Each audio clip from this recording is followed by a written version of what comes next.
they won't copy strike me this time. But the last time wasn't a middle ground episode. It was the surrounded thing. And I don't know, maybe they're more strict on middle ground shit. I don't really know what the logic was. Oh no, because they copy strike me for the Charlie Kirk thing, but didn't copy strike me for the Dean thing, for the episode where Dean was on Surrounded. So I don't really know what the logic there is. Also, I forgot to activate the Facebook chat.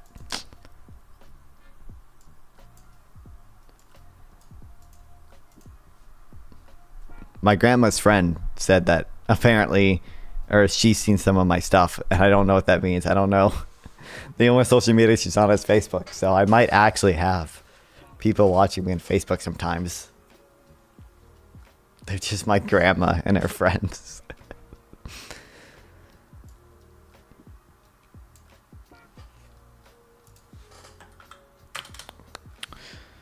So hopefully they won't copy strike me, like I said, but we'll find out.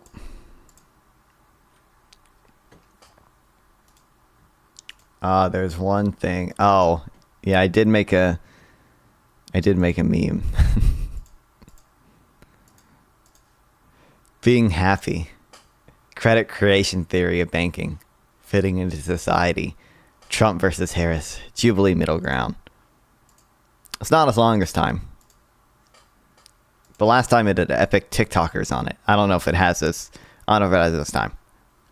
Oh, this girl was in the video we watched. Oh, I didn't add my live stream people. All right, people had enough time to come in. Oh, and this guy was in one of the other videos. Dude, do they film these all on the same fucking day? Okay.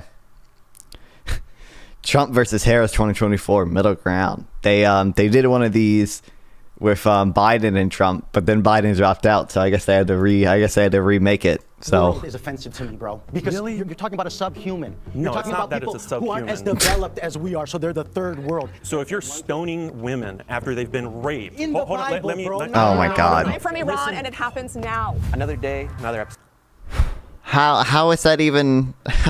I guess Trump had the shithole country comment. How does this even come up? Hi, my name's John. I'm the host of Radical Empathy, and I will be moderating today's episode between Harris supporters and Trump supporters. Our first prompt is, no matter what my candidate does, I will still vote for them.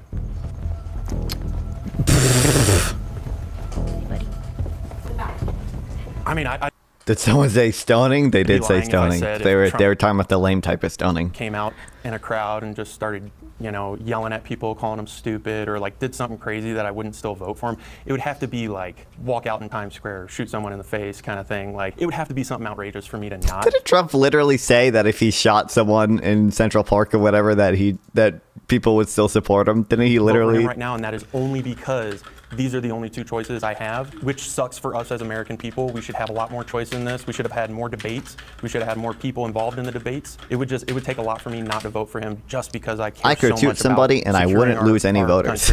And my right to own firearms. So for me, we know Kamala's character, and so even thinking if she does the worst thing ever, would I still vote for her? Yeah, because I know the worst thing that she could do wouldn't even be the best thing that Trump does, right? Like the bars are very different. That's not the question. The question is, no matter what they do, they would still vote for them. What if she did? What if Kamala Harris literally did January 6th?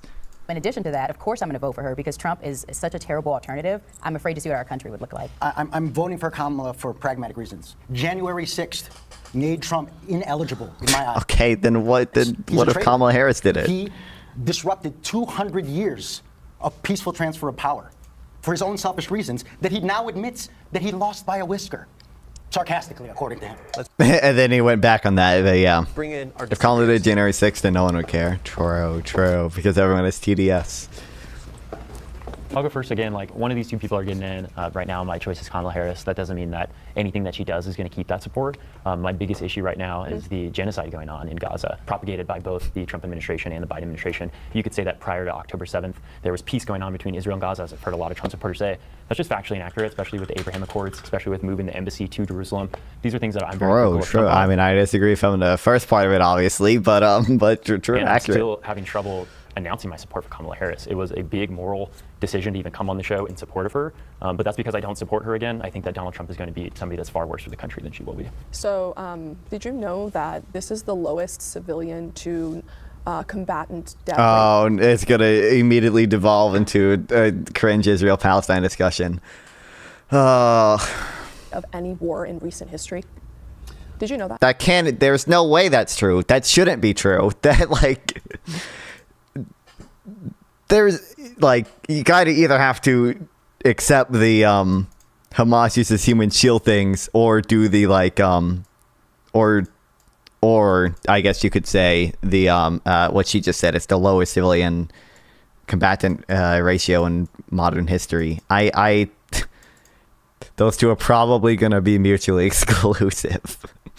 I don't know where there's no shot that's true. I don't think we have good data right now, but there's like no shot. It seems like from what we can gather, it's probably about 4-1, if not a little higher. So I don't think that it's probably about in line with other wars, if not a little higher.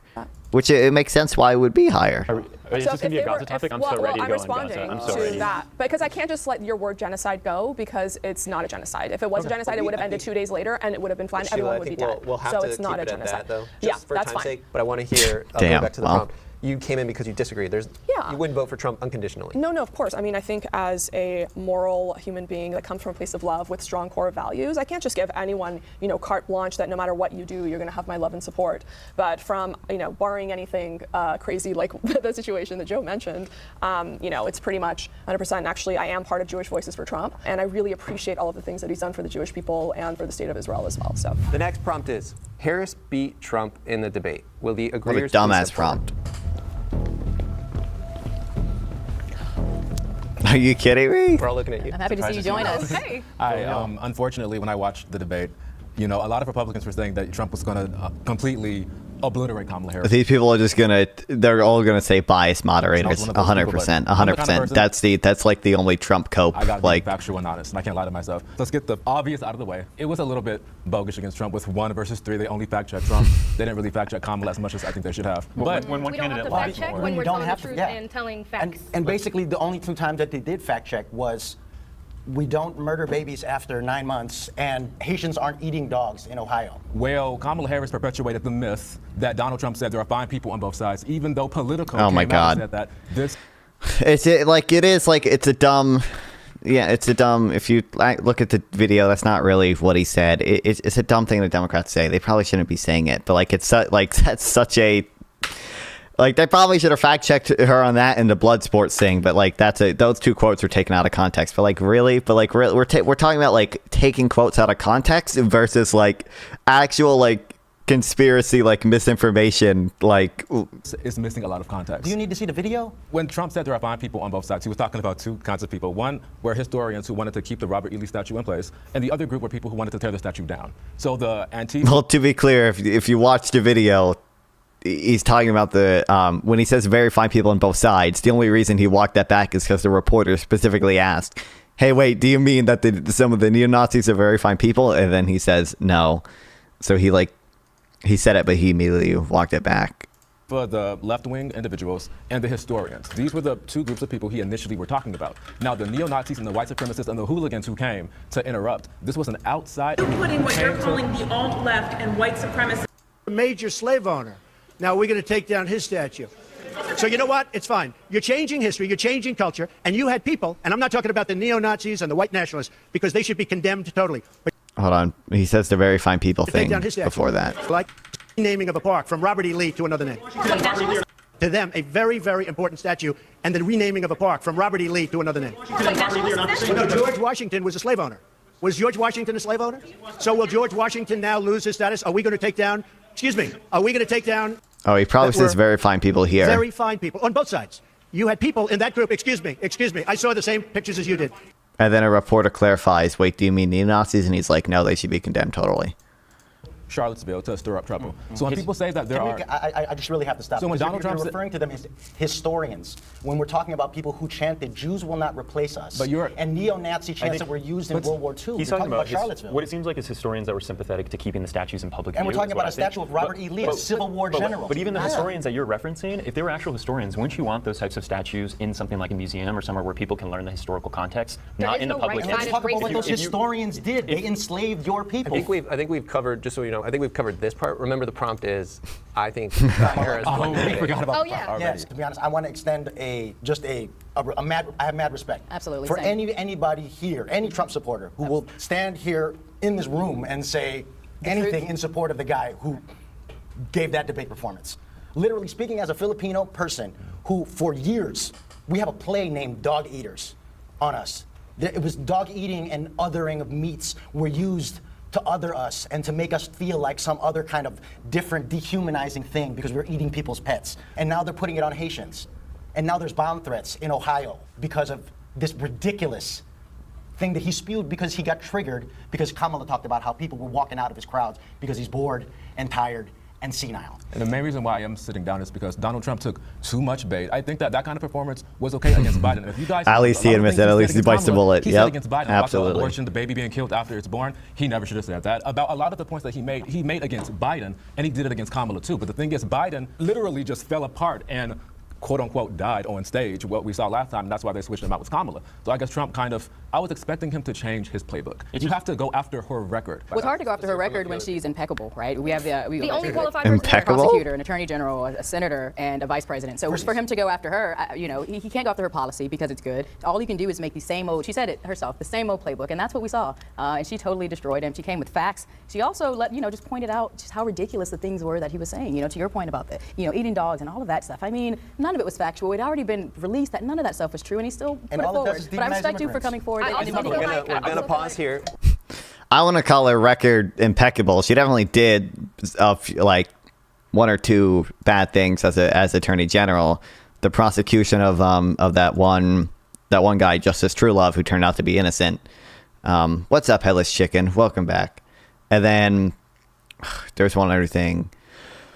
Prosecution of Justice Truelove, who turned out to be innocent, and he got like a $13 million settlement for being wrongly imprisoned after the prosecution.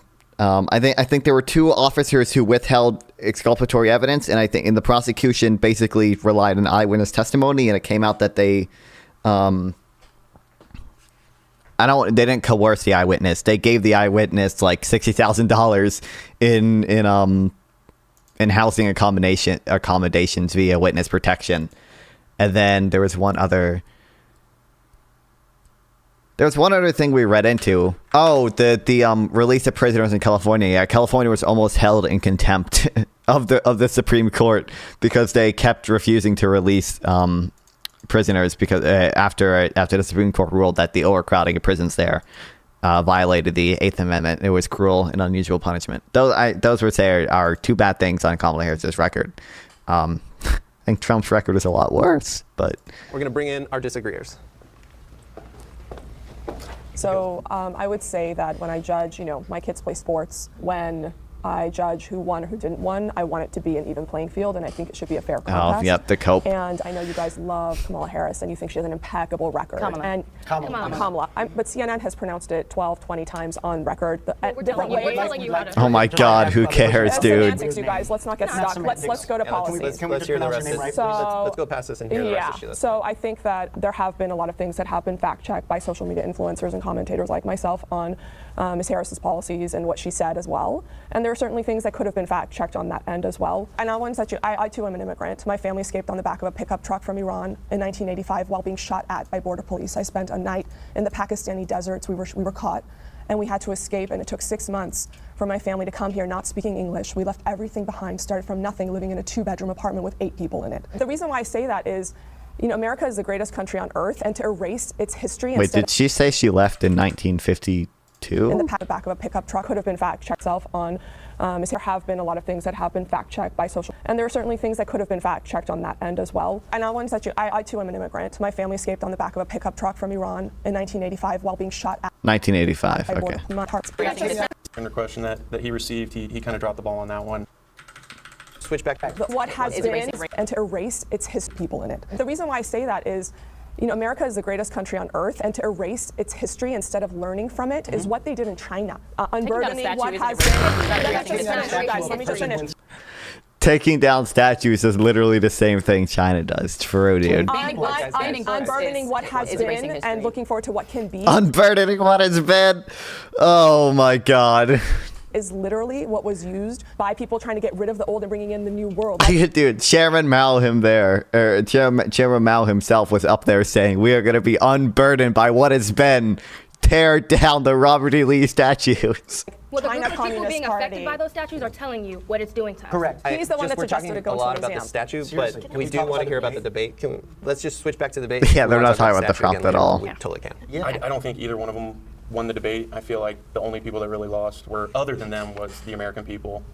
Wow. I imagine Wow, we can all brave kind of agree on statement, that. dude. Nothing was Good really one. said. Nice. Nothing was really, we're going to do this, we're going to do that, but nothing ever actually gets done. I think as far as the debate goes, Trump dropped the ball on a couple things. The Medicare or Medicaid conversation or question that he received, he kind of dropped the ball on that one. But other than that, it was just a bunch of zingers and like back and forth and all about ego. putting your hand up to make sure that the other side knows that you're judging I'm judging you, Trump. Like it was more show than anything. Kamala handled herself. I'll give you that. Like Kamala did a lot better than a lot of people thought she did. I think that's why a lot of people are saying she won, because we all, she did better than Biden. And We have to have the same anybody monuments that did to better than idiocy Biden, it's like, lest oh, we yeah, forget we're we have a capable winner, of. guys. True. But at the end What of we're the day, capable That was a low bar. Yeah. We're going to reset. Hey, before we go any further, we want to take a moment to say thanks so much to Straight Arrow News. Fuck your sponsor. Phones out, serving I you will steal your Our content next prompt will be unapologetically. played as a video. This is a quote from Trump from the debate. They allowed criminals, many, many millions of criminals. They allowed terrorists. They allowed common street criminals. They allowed people to come in, drug dealers, to come into our country. And they're now in the United States. And I think they probably did it because they think they're going to get votes, but it's not worth it. If you agree with that quote, step forward. Oh, they didn't play the cats and dogs things. Oh, okay, damn. Oh, it's just this. Okay. From that quote, at least. Wild. Dude, I said this before, like 2 streams ago or whatever. Listen, there's no reason a Democrat should ever concede on anything related to immigration unless the Republican opponent completely disavows all of the Twitter shitstorm and misinformation shitstorm about the immigrants eating cats and dogs thing. There's no reason to ever come to the table and be like, yeah, I know you guys like literally spewed out like 10 different totally false conspiracy theories for days on end, and your reputation is somehow nearly totally unaffected by that. But maybe Biden did repeal 1 or 2 many executive orders on the board. No, fuck that. No, fuck you. You have to completely disavow that shit or we're not getting anywhere, okay? What I got personally was he was talking about the illegal immigrants that aren't being background checked, that are being let in. Personally to me, my grandparents and my mother are immigrants. They're not from here, and they came here and they worked very hard to get their residency and their citizenship, and they went through all the bells and whistles to get through here. And so I'm pretty sure like most of the immigrants coming over the border are asylum seekers, right? So they are screened. They do have a background check they have to go through in order to be released. What's funny enough, I would imagine that a lot more immigrants actually didn't receive a background check when they came in under Trump, because Trump benefited a lot from Title 42. During COVID, asylum was basically banned. You would just be turned away at the border immediately because Title 42 was a COVID public health measure, right? So what it led to is a lot of immigrants purposely evading Border Patrol. A lot of immigrants don't necessarily have to evade Border Patrol because they can basically go out to Border Patrol and claim asylum, and that's the big issue. During the Title 42 era, a lot of immigrants knew that they would have to avoid Border Patrol. So that led to a massive increase in the number of what are called known gotaways. That's people who we know evaded Border Patrol. We know a lot of people evade Border Patrol because we have cameras spanning like almost the entirety of the border. And during Title 42, the number of known gotaways went up dramatically. So I would actually guess that a lot of people, you can see this is the number of known gotaways. It was really high during Title 42.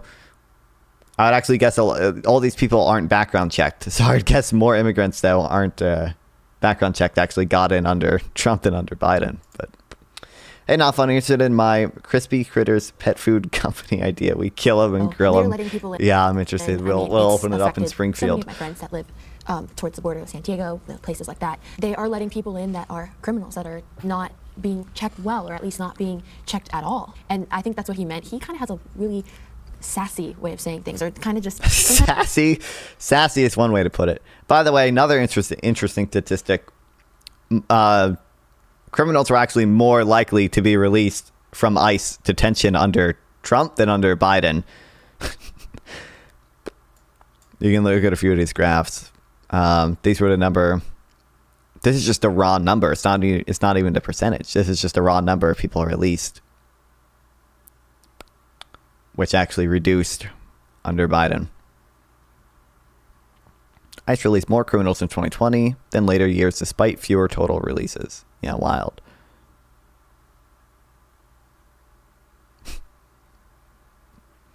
I'm taking it nationwide, bro. Sometimes I feel like he's not very eloquent at times, and so he That's says one things way to that put it. people are like, well, what does that mean? That doesn't make any sense. That's at least the context that I'm getting it from. That's at least what I can see, and that's at least what's been proven. So I also feel that way. I feel like a lot of the people that are just being willy-nilly let in here they're passing multiple other countries just to get to America to claim asylum in America. I don't blame anybody for coming here at all. If I was born outside of this country, I would want to do the exact same thing. Us as Americans, all of us, hit the lottery when we got born here, and if you've come here legally through the process. My issue is the people that are just being let in. Oh, they claimed asylum. Here's a bank card. Here's a cell phone. And by the way, show up to this court date in 3 years. Promise, right? Like pinky promise. And then they basically everything he's saying here is right. They send them to whatever city, Chicago, but just New wait, York. just wait. The people that actually live there are the ones in Colorado, where I'm from.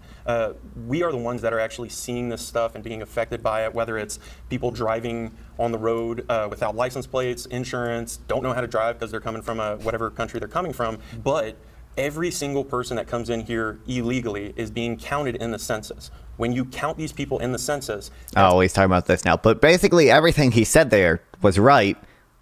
What the fuck does Trump want to do about it? He's the one that shot down the border bill that would have at least addressed some of these issues. And he doesn't have an actual policy to change our asylum laws.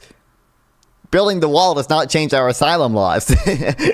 With our current asylum laws, it doesn't matter whether or not you come from a port of entry or not. You have to be granted asylum if you have the whatever credible fear metric that they impose.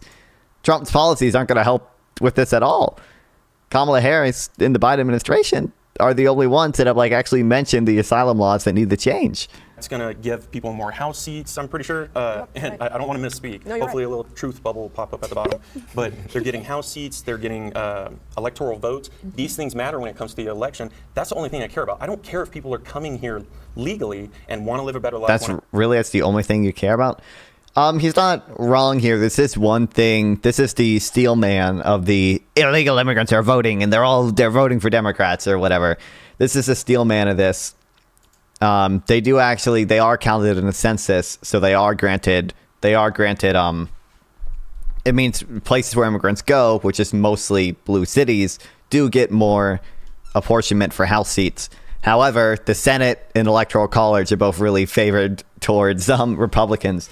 And even the House of Representatives, even accounting for, actually, I don't know if this accounts for illegal migrants, but usually a Democratic representative is representing more people than a Republican representative. Like in California, even though California is apportioned 45 seats or whatever, each of those seats is representing 700,000 people versus Wyoming still gets a representative, and that's only representing 500,000 people. There are a lot of, even the House somewhat favors Republicans. So there's that. I have that American dream. That being said, Trump promoting mass deportations would be policy, but it doesn't solve the actual. All that does is deport the immigrants. They can just cross over again with the asylum laws. That's the issue. He doesn't have a good way to address the asylum laws. But yeah, he does. I guess he does say he wants mass deportations.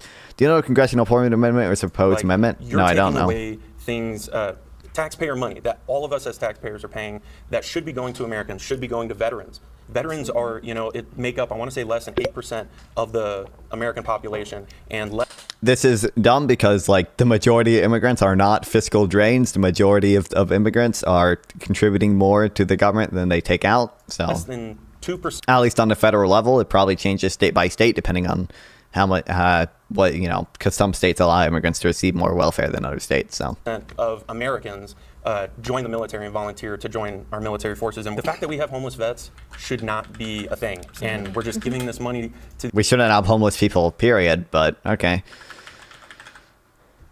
What does this amendment do? These people that come here illegally, don't play by the same rules. I see a lot of nods. Do you believe that this is an intentional strategy? You talked about like the sense, how it affects the census. Oh, yeah. Absolutely. I mean, over 16 million people have come to this country illegally during this administration. And immigration actually is the thing that catapulted me from Democrat to Republican. I'm from Chicago. And as you know, we have the migrant crisis, thousands upon thousands. We're talking 50,000 illegal immigrants that just hit our city. And I actually did vote for Biden. We're going to read some pro-immigrant propaganda today as well. No Opinion put out this article, How Will You Save Small Midwestern Towns Without Mass Immigration? Which is actually making a good point here about the labor supply in these towns that probably need to increase. But there's no way to do that without immigration. I'd not whisper and say that, not that proud to admit it now, but I remember when they first turned a school in my area into a migrant shelter, and it was the Wadsworth Elementary School. And they also turned South Shore High School into a migrant shelter as well. When they did that, I remember the protest, I remember going to these community meetings that they have about how they're gonna explain to you how immigrants need help. And I remember sitting there as a person who voted for Biden, and I'm just listening to these people, the aldermen, city council members, pro-immigrant groups. They come to lecture us black folk on the south side of Chicago, and they talk to us like we're stupid.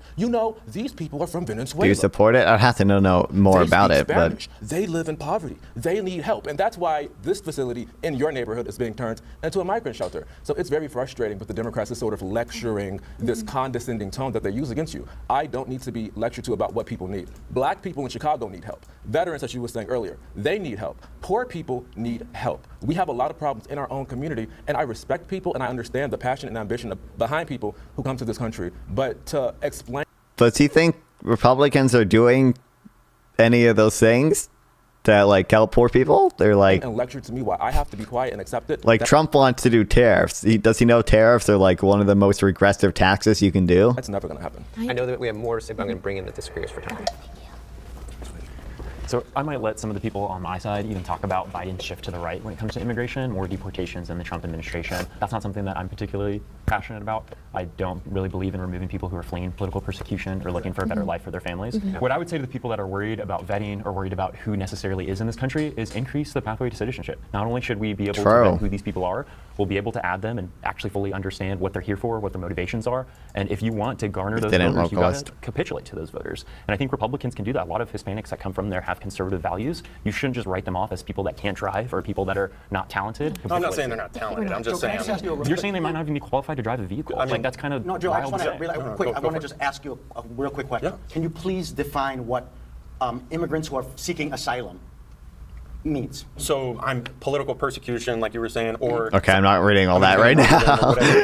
I get, it could be 100% true. I'm not, so are those things... I'm just asking, but you're assuming everyone is coming here is, literally being shot at like my family was, or actually... But when you see the videos... yeah, but what about your family? Let's talk about your family. So why are we talking about the bipartisan bills where the Republicans have... Oh, true. Thank you. So Joe tried to answer your question. Why are you asking it? I'm asking it because... Yeah, you shouldn't fight on we do need to help people who are making genuine asylum claims. That's probably 2% of the asylum claims coming over the border are genuine asylum claims. But what the fuck do the Republicans want to do about it? We don't even know. They don't have anything. They want to put a wall that doesn't actually fix our asylum system. The most they could do is an executive order that Biden already did, and it's probably going to get struck down in the courts anyway. So I have a lot of people in the Filipino American community who seek asylum during the Marcos regime.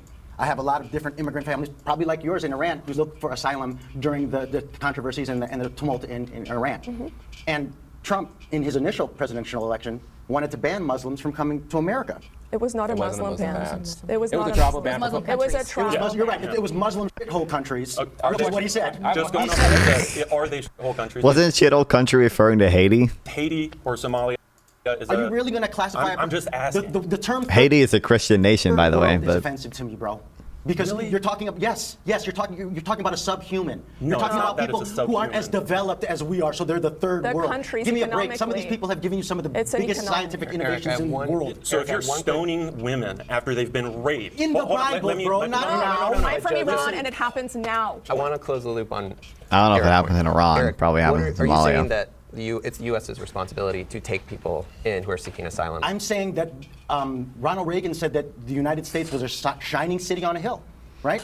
That's the basis of your guys' philosophy, right? What are you saying? I'm saying that this has been and has been forever a country of immigrants. Why can't they stop at the other countries they've stopped at to get here? That is Where my are we only connected? point. Why can't they just go back to where they came from? Bro, is that what you're saying?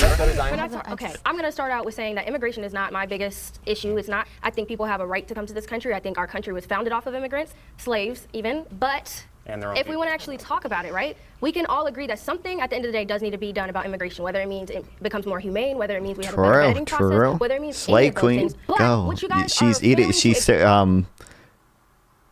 so people. Do people still say Sarah and cunt? Ness, all right, is Ness here? I need.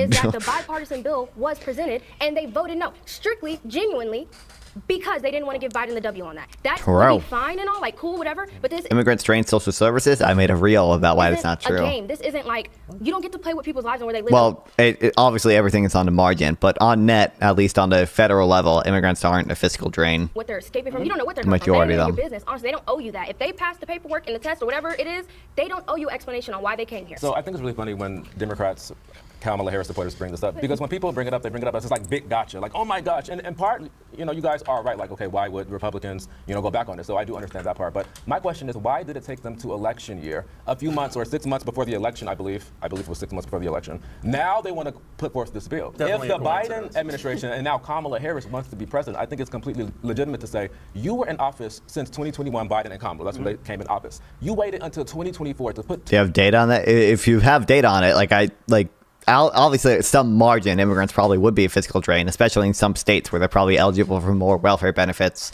than other states. But like on the federal level, at least, they're not a fiscal drain. The majority of them aren't. together this Republican bill. And might I just add, since Democrats are moving on the right on immigration, does it mean that us Trump supporters were right all along? If you want to talk about when we were in office, Definitely. then why is it when Trump was in office in his first 2 years in office, when you had a Republican Congress and a Republican Senate, and he had been raging about the immigration bill, and Mexico was going to pay for the wall, remember? You're quoting ChatGPT, aren't you? Why didn't he do it? The only legislation that he passed was a huge tax cut for billionaires, and he made True. sure that people with mental illnesses could And still when get he was guns. presented with Those the are top- literally when the he was- only two legislations. All right, all right. Can I gotta cut you respond off. now? Let's hear from Sheila. So imagine the level of gaslighting that you've let in 60 million people already. They're here, and then you say, and we want to. It's not even, I should have the number memorized of how many people are actually let in. Because a lot of times they do the thing where they quote the encounters, and not all the encounters are let in. And even the encounters sometimes double count people who are turned away and then encountered again later on.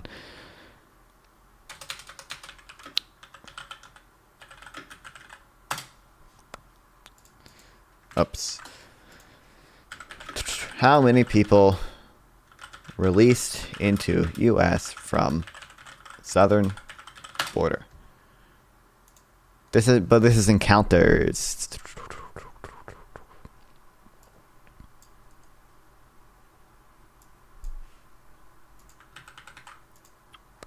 We'll read this later. It's interesting, but Border solution now. They are already here. It has already happened, and now you're claiming to say you want to solve it. They're already here. Encounters. I will tell you, I am a taxpayer, and my taxpayer dollars, number one, are going to people who are not paying taxes and are not citizens and came here illegally. asylum seekers pay taxes because they get, like, I think asylum seekers get work authorization within 90 days of being in the U.S. and they are integrated into the U.S. tax system. They pay like income tax.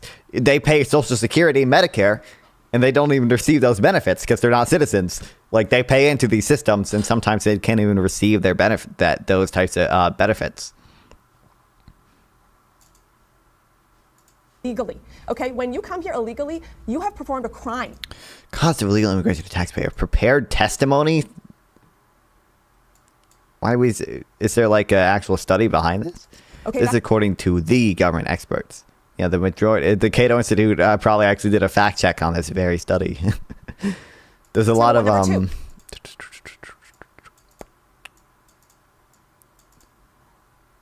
Is this only in Chicago or is this everywhere? I'm a physician. I work at the county hospital. These people come literally with maps. Find what's the actual study for this? I don't want just prepared testimony. Find the actual study so I can see if it's a study I'm thinking of. Because there's 2 studies that people quote, and both of them are dog shit when it comes to saying that immigrants are a fiscal drain. To come get free health care from the county hospital. They will walk across the border with a map to come get their health care and health services here. They have not contributed into that. What, the academics' estimates?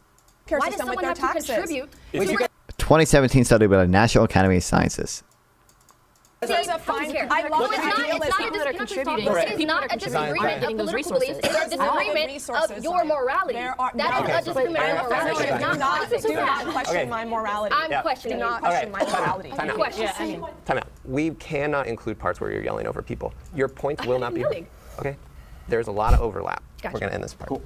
All right, so I just wanted to make 3 points. Damn. The prompt was, agreeing with whether criminals and folks Wait, like that were where's let the into link to the country. study? Right, Oh you my all are God. identifying resource issues, right? And so it's one thing to talk about the folks that are being let in the country and the types and the backgrounds or whatnot. It's another thing to talk about the resources, right? And so to your point where you're saying, the school was taken over, et cetera, right? That's a valid point, and I think that we have to, make sure we have an immigration bill in place that allows for a pathway. And so whether it was the last 9 days of an administration or the first 9 days of the administration, if there's a bill on the table that adds those resources to make sure our border is secure and make sure we have 1,500 more border personnel on the border, then why would that not be the thing that at least solves the issue of securing our border, right? We can talk about the resources and how we're going to do that, right? And how we're going to make sure we take care of people that are here, and if we're going to let more people in, right, how we're going to take care of those folks. But also, this administration isn't the first time where millions of illegal people crossed over the border. It's happened since the beginning of America, and it's continuing to. Oh, this is using, okay.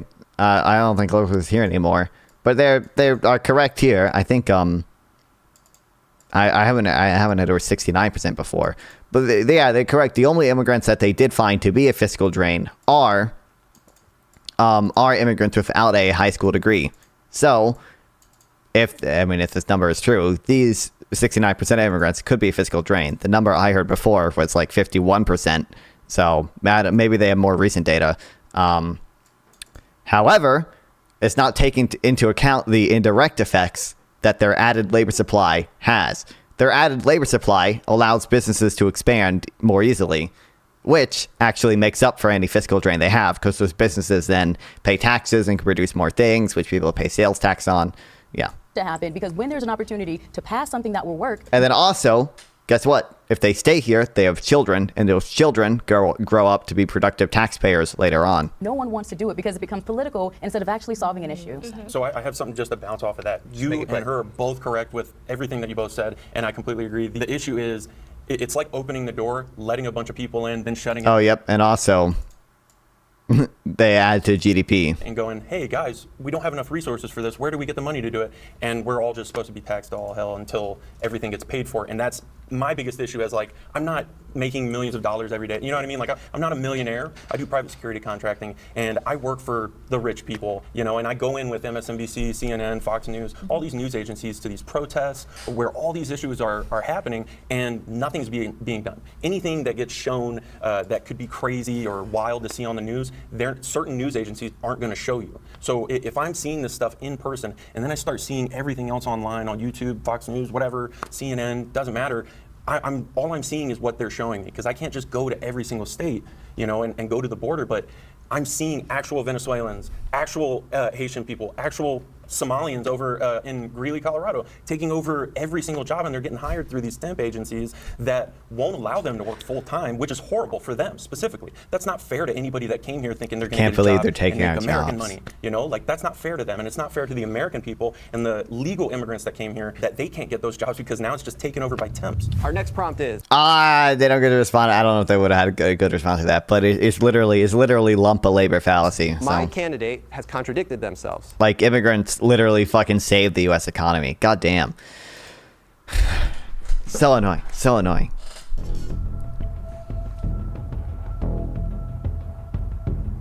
Yeah, I'm very critical of Kamala Oh, Harris. come I on, honestly really? Trump has don't never think she's gonna be the best contradicted president. himself. I view voting as very harm reductive.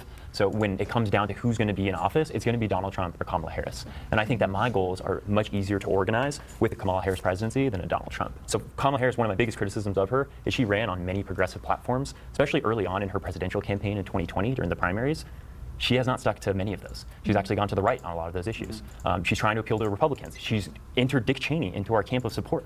These are people that I abhor. These are people that I don't think should have the respect of progressives. And she's trying to rally us all in against Donald Trump. I really am happy that you did mention that, because the media portrays it like, yeah, we have more Republicans on our side, Republicans who are supporting Democrats. But you're like, wait, these aren't the kind of Republicans I would like to be on our side. So I do think that's kind of But why are they on our side though? Like, it's not to just kind of have are we going to talk about the reason why that is? Debate. Oh, look, you know, like Same I on told both sides. Same on both sides. Well, I'll too. clarify, I don't want any Republicans on my side, I'm being honest.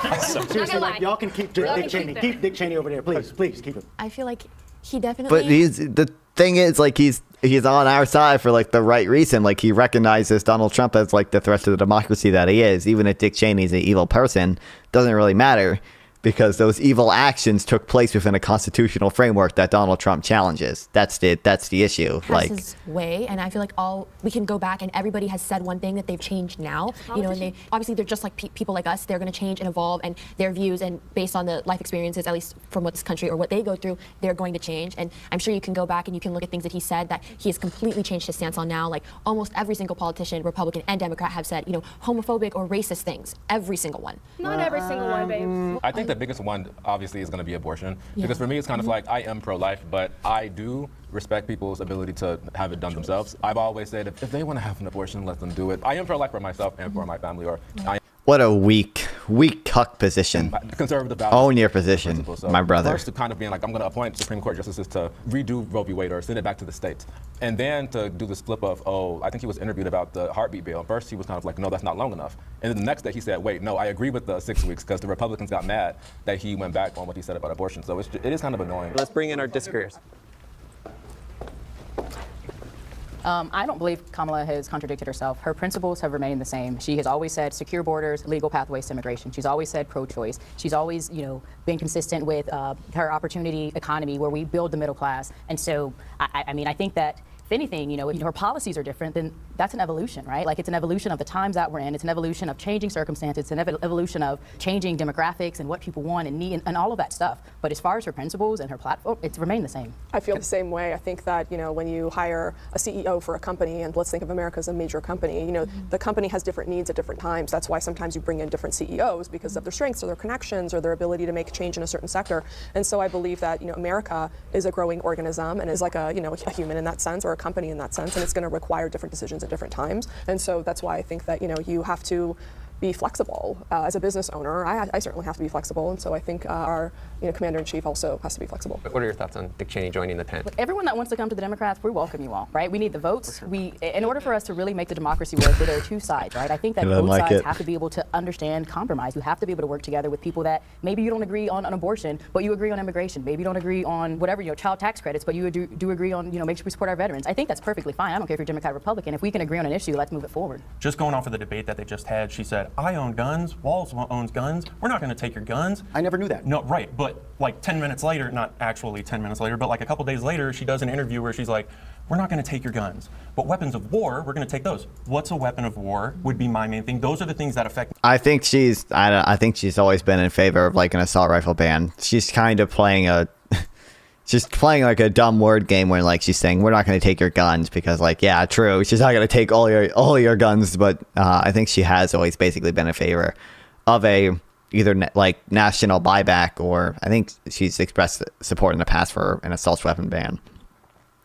I don't even know if that could pass the Senate, but Me as a gun owner, I love being able to have, and it could also be struck down. It's unconstitutional. The option to protect my family. If that's taken away and now I have to just run outside of my house if somebody breaks in, like what are people like? I feel so bad for people that live in California with the way that things are just criminal-wise, with people breaking into homes, stealing stuff. That should not be allowed. You should be able to defend yourself. And if that was taken away, I don't know what I would do. I would definitely bury my stuff in a basement like John Wick, but like. So when it comes down to the whole gun thing, I think everybody needs to just start being for real. As a person that grew up in deep down south in Louisiana, if you're talking about protecting your family, who is this, like, group of people that is coming and knocking and banging down y'all's? What are you doing to bring that in your life, A? And B, if you didn't need the AR-15, It's the Haitian immigrants. Okay, I didn't really need to walk around with an AR, a veteran who built bombs. I didn't need to walk around with a doggone machine gun 24/7 to protect all of us. Like, it wasn't necessary and wasn't needed. And I did, most importantly, did not need to bring that home to feel like my house was protected. I'm not saying no guns, that we should take all guns. I feel like we can all agree at this point, something has to change and something has to Just be in the way done. they regulate cars. I was totally with you prior to COVID. I was like, why do we need assault rifles? Why do we need, machine guns? I was totally But then the George Floyd riot And then happens. when COVID happened, I realized that the progressives don't stop. First they said 6 feet apart, we said fine. Then they said wear a mask, and we said fine. Then they said take the kids out of school, and we were like, Then they said vaccine. Anyone again that gives up their gun is stupid. Welcome back, Caleb. We were like, Revenge. fine. Then they said True. another vaccine. We said fine. What the fuck then was they that? Said take the kids out of school, and we were like, Then they said vaccine. We were like, fine. Then they said another vaccine. We said fine. Then they said booster. We good. So the point is, my Okay, that was just my YouTube player wigging out, I question guess. to you on that, and the reason why I changed is, let's say the anti-gun lobby gets a win. Let's say they take away the assault rifles. Do you think that they will fully dissolve and say, okay, all other guns are fine, or do you think that they're going to go after the next gun and the next gun until there's no more guns in America? I think we are talking about the same. Seriously, consistent Britt, I guns cannot across say the this school enough. causing mass destruction. And I don't But think there'll they're always talking be about guns. stripping and taking away all of you guys' guns. I'm just saying that they're proposing something needs to be done. And if you didn't need, but it's a like, slippery we're not slope. walking around with people chasing us down. Like, I don't know, even in the hood. I don't know what y'all like. I grew up in Shreveport. Still didn't need a machine gun to walk around in. And I'm talking about that has one of the highest murder capitals in the country. You do not need a machine gun, an automatic rifle. I think But if we're getting caught up on specific you gun don't. types. You've never needed it before. Let's be for real. Okay, so we gotta. I don't have a strong opinion on gun. I would probably be against a full-on assault weapons ban, but is she actually fucking stupid? I don't like. I don't think the point that she's making is that Don't. stupid. You've never But needed it before. Let's be for real. Okay, so we gotta put a pin in it because we're chasing specific issues. I want to ask. These are not talking questions. These are just raise your hand. So on this side. Okay. I know it's hard. Who here would be in support? The government Is it should a get real involved category with weapon taking for a guns, start? certain guns away from citizens. I don't know about guns. Is this gun regulation or is Gun this like reg- yeah. actually removing it from house? Let's just say you're in support of some policy that would remove at least some guns from the possession of citizens. Raise your hand. As a veteran, though? Yes, because it's common sense. I was deployed in Afghanistan. All right, It has that. Our next prompt. Harris doesn't understand the economy as well as Trump. Oh, I'm gonna shoot myself. I'm gonna shoot myself. Will our agreeer step forward? Oh.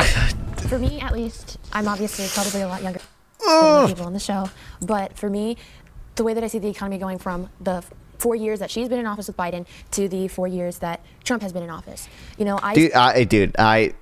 I'm gonna invite both of these people on my stream and be like, do you know what a tariff is? I'm gonna explain to you what a tariff is. Now I'm gonna play a clip of now that you understand what a tariff is, I'm gonna play a clip of Donald Trump explaining what a tariff is. See how it's just wrong? See how it's just lying? See how it's just lying? saw, at least with my family and the people around me, the economy prospered a lot more. People my age. We had the fucking best COVID recovery in the world by a wide, or at least in the developed countries by a wide margin. I think like Ghana has a higher GDP growth because they fucking found the oil deposit and were able to use that. But like of the developed countries, we have the best COVID recovery by a wide margin. Inflation went down quicker. Ex shelter, not including shelter prices, and fucking GDP growth was super fucking high. GDP growth is higher than pre-COVID projections. Okay, consumer spending has been solid throughout like the entirety of the pandemic. Versus in a lot of European countries, consumer spending has stagnated. Like, oh my god. To wait on going to school because they have to work 2 jobs for 3 years to build that money back. Like the percentage of people working 2 jobs as a percentage of the labor force was really low during COVID, and then it slowly climbed back up to about 5% where it usually is. But you can see like here's real household consumption. So real meaning adjusted for inflation, household consumption. For the US, it's been like we had our recovery. We obviously had a dip during COVID and we had our recovery super quick and right back on trend. With Europe and the UK, it's been fucking pitiful, dude. Because the way the state So and the true, economy was Caleb's in, revenge. their parents had to use their college fund over Yeah, real GDP's outpaced for these pre-COVID past 4 projections. years to keep afloat. And we didn't see that with Trump. People were getting wealthier and people were benefiting more. And I just don't feel that she's really seeing those issues. And you attribute this to. And then, yeah, we weren't really that high. Although, you know what? Do we use... Okay, no, all inflation data is harmonized except for the U.S. Japan and Canadian inflation is core harmonized CPI cross-country comparison. this is using CPI. Oh no, core CPI X owner's equivalent rent. Okay, that makes sense. Okay, so we're basically, I think we're a little bit above average in inflation. But also, just take note of this. This graph doesn't do it. I'm sure there are probably some graphs that do it. The U.S., unlike European countries, includes owner's equivalent rent and owner's occupied shelter prices in its measure of inflation. A lot of European countries use the harmonized index of inflation, which doesn't include shelter prices or owners occupied shelter prices, which basically those tend to lag behind other market prices. So it keeps inflation artificially high for longer. If you look at the harmonized index for the US, we've already been below 2% inflation for a couple of months. The Biden-Harris administration. And central banks also can't do shit about housing supply. It's a housing supply issue. That's why, in my opinion, central banks shouldn't really be looking at CPI, which has owner's equivalent rent. They should not be. I don't think they should be looking at owner's equivalent rent. Like, we are in a economic recession by every real metric. Oh, that's just the opposite. No, we're not. We're really not. We're like, unemployment is at 4.2%. What? Wage growth is relatively back to normal. Like, jobs are still being created, payrolls are still expanding. Where consumer spending is still increasing. We're just not. Absolutely, because it's happened the past 4 years. My sister had to drop out of school due to the fact that it was just to this like influx of money and inflation. Oh, you know what? Guess what Biden did? Biden canceled a lot of student loan debt. And everything. Which actually, that student loan debt cancellation was probably inflationary as well. But all the cost that it brings, there's just no scholarships aren't scholarships anymore. Let's bring in our disagreeers. I disagree in the sense that we underestimate Kamala Harris way too much. And I think that the problem, the question is like, she doesn't understand. Oh, she fully understands. And I think that the problem is us underestimating. She's just she evil. Understands that prices were lower with Trump. She understands that the grocery prices and food, going to McDonald's. I went to McDonald's one day. The next day, I'm like, wait, a Big Mac wasn't this much under Trump. Like, what's going on, right? Mm-hmm. I think she understands these things and that the American people are suffering. And she understands it to the point to where, she took one of his policies that no tax on tips. Oh, wait, are you talking about the UK? Yeah, the UK did slip into recession. Okay, my bad. That's not true for the US at all. But for the UK, tell people what they want to hear, like the flattery language, it's going to be so much nice, and the money we're going to give you. But she knows exactly what she's doing. Okay, so some of the things that you guys touched on, just about the state of the economy that was inherited when Kamala and Biden took over in office. I think we have to remember that they got a messed up economy. I think inflation went up 9.1% when he first came into office, and that's because every 4 years, you're going to see the fallout from the next election, the next president. Does that make sense? You understand what I'm saying? Mm-hmm. So what they received was due to what Trump did. What Trump is getting praising for, what you guys are praising for, the Obama administration set the playing ground for that. True. That's how it works. You only see the fallout from it once the next person is in office. No, she's not entirely wrong, but you should also be talk about the COVID recovery, which maybe she'll get to, or maybe someone else will. But it is true. Obviously they inherited a bad economy because of COVID, and they did a lot to help. And Trump obviously got handed a pretty good economy from Obama, but yeah. A lot of times because it takes a couple years sometimes to see the results. Real quick, I want to talk about the tax on tips because that's something that I don't agree with. I didn't agree when Donald Trump proposed it, and I didn't agree when Kamala Harris supported it. Again, I'm somebody who's in favor of the working class, but taking taxes off tips is, again, something that is sold as a very good idea, but it doesn't actually help the people that it's propagated to help. Mm-hmm. And that's mostly because people who work wages where they require tips don't even meet the threshold to actually pay federal income taxes. Yeah, that's true. Yep. A lot of the times, most of it's literally 2/3 of them don't pay federal income tax. Justify corporations or large businesses or even small businesses from exploiting workers that aren't being paid a living wage. They're actually relying on the generosity of customers that come in, and it's a policy that's meant to justify or make that system continue to happen. It's a policy designed to win Nevada. That's what the policy is. It's a policy designed to get people in Nevada to vote for them. Talking back on the Trump economy, I don't think that the Trump economy was necessarily bad. I wouldn't say that that's because of the actions of Donald Trump. Within 10 days of him being inaugurated, the right was so excited to announce that the Dow Jones Act increased. All of the economists across the country were praising the state of the economy. It's not because of somebody who just got inaugurated 10 days ago. It's because of the economy that Donald Trump inherited. And please forgive me, but someone who's been bankrupted 6 times, bankrupted casinos, Do you know how inept you have to be to bankrupt a casino? It's literally the business model is, here, take my money. And he bankrupted multiple casinos, bankrupted the entirety of Atlantic City. Also, $25 million settled lawsuit for Trump University. Also, True. 4 felony charges, convicted on fraud. True. And can't do business in New York for 3 years. And you're going to tell me I'm gonna trust this dude with some business? Can I just respond to your point? I think earlier you brought up a really good point when you were talking about like students now not being able to afford school and working, right? And I think that is a concern Biden, that student whoever loan debt, the president's going to be has to address. Right. But what I will say about the Biden administration is he's doing things to help my generation. For us, it wasn't a barrier to get to school. It's once we got our schooling, being able to now pay back the student loans. And so Biden is answering that, right? And so I think she's VP to Biden. She understands those issues. I think I would trust her more to figure out how we're going to support students that have to work all these jobs before they can even get to school. Is this girl a professional debater? I think this girl probably has a following. Which girl is this? Was it Zion? I feel like it was. No, that's that girl. Only 1,000 followers. Okay, so maybe not. She's making really good points though. She's doing really well. Oh, wait. Vote for Z. Is she running for office? Is that why? Okay, this makes sense. For city council. Okay. But she's paying attention. But at least we know that she was in an administration that paid attention to those concerns, and Trump hasn't. Okay, let's reset. Trump is more extreme to the right than Kamala is to the left. Will he agree or step forward? Really? What is it like? Kamala, it's like, I mean, maybe in 2020, but like, oh, come on, man, really? Thing that I wanted to say in this debate, because What extreme left position does she have at this point?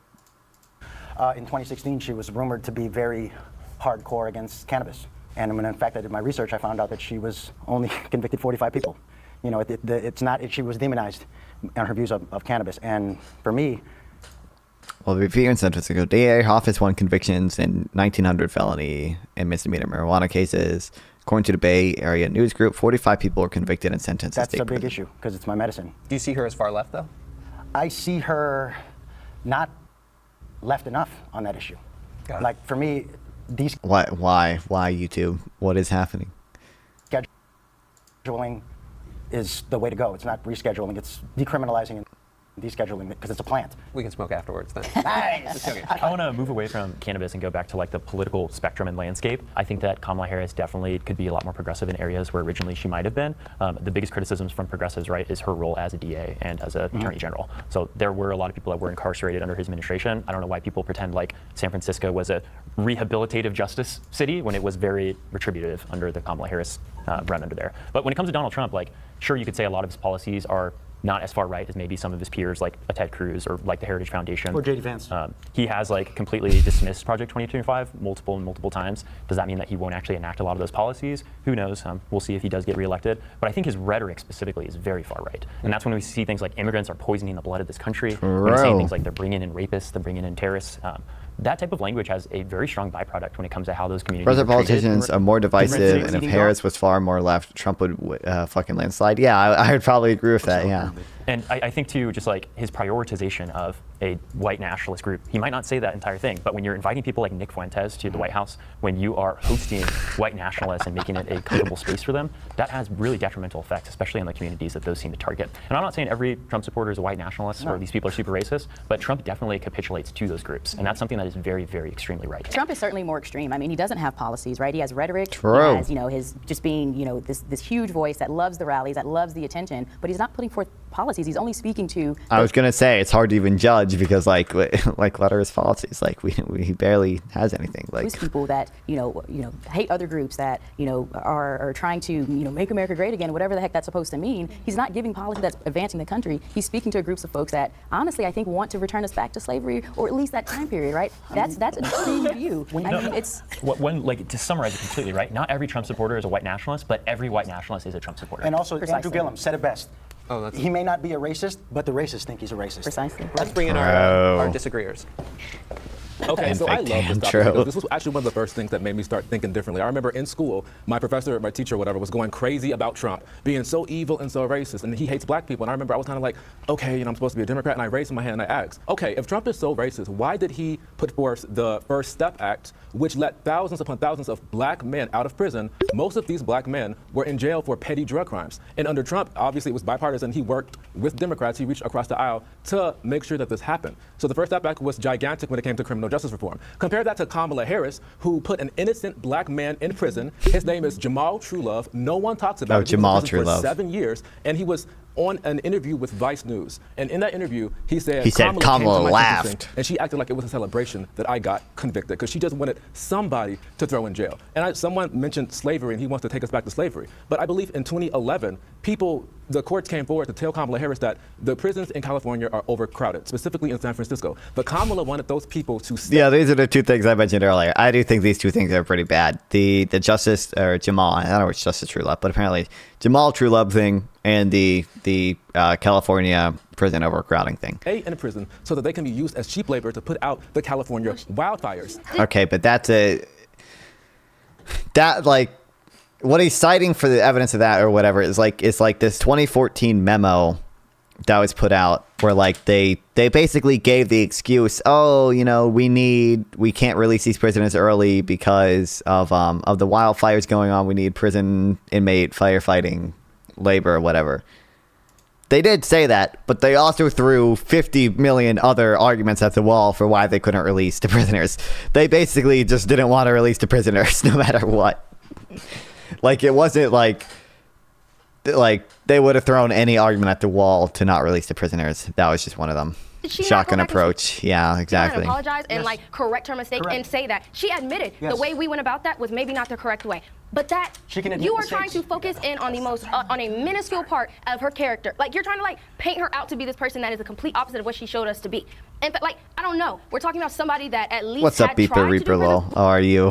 New day, new account for you. That believe 5 little innocent black boys deserve to be put on death row. Okay, so at the time, if you were in the 1990s, crime was very high, higher than what it is right now. And obviously, if you were listening to the fact that 5 people brutally raped a woman, and she couldn't even testify because she was so bloody and bruised. She couldn't even show up in court to say, these are the people who did it. So obviously back then, we don't have cell phones, we don't have Google or iPhones or none of that. And you're like, man, that's crazy. It doesn't mention race in it either. It doesn't mention race. The only thing you knew that these were 5 people who raped and brutalized someone, and they confessed to it. I know later they were exonerated, but they confessed. Do you not understand how the industrial prison system works? Why aren't you vegan? I mean, I'm vegetarian. I'll go vegan at some point. Why do you want to harm animals? Sitting in this panel, you should absolutely know what goes on with people in those interrogations. Race has come up. 1 second. We gotta close the loop. We've heard a lot about race. Something that came up in the first half of this that I want to hear this side respond to is I've heard the claim that You enjoy the idea of baby cows being taken away from their mothers. Trump supporters yeah, that makes me happy, all dude. Racists are Trump supporters. Oh, I'd like to respond to that. Yeah, let's. Okay, so would you also agree that all Hamas supporters are Democrats? No, I won't. I don't think so. I don't care. Not at all. That's different. Are the Republicans I'd love to talk about different? genocide. Let's talk about Like so many Hamas supporters. Anyone who would actually be called a Hamas supporter, not her. I'm sure she has a very dumb definition of Hamas supporter. I'm sure she thinks Kamala Harris and Biden are Hamas supporters. Like, all of those people are not Democrats. They're like far left. They're calling Joe Biden Genocide Joe.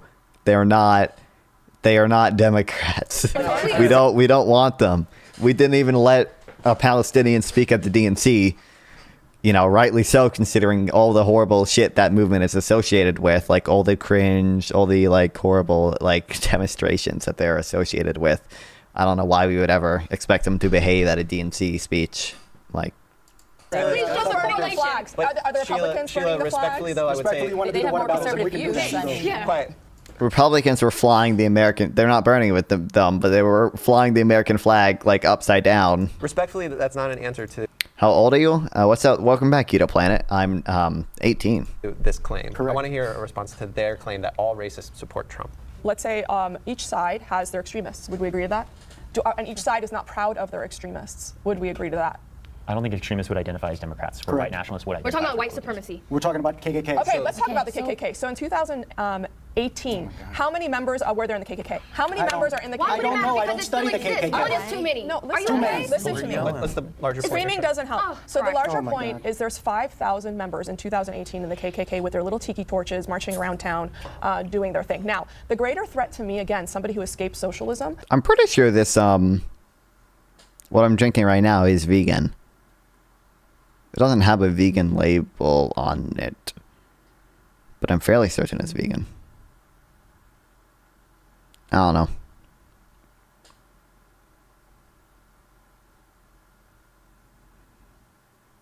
Nothing in the ingredients is not vegan as far as I know. But I would think it would have a vegan label on it if it was really certified vegan or whatever. Is the Socialist Democrats of America, who are well-funded, who are backing the AOCs and the Ilhan Omars, and who are passing legislation in this country. That's So a to bigger me, threat for you? That That's a is a threat. bigger threat to me. Well, you know what the Absolutely. KKK threatens me with? Lynching. I'm getting in the I middle. don't know. Really, in your real life, Me you too. can- Yes, I'm from Louisiana. Real quick, show of hands. Who wants to acknowledge that there are extreme people in their party that they're not proud of?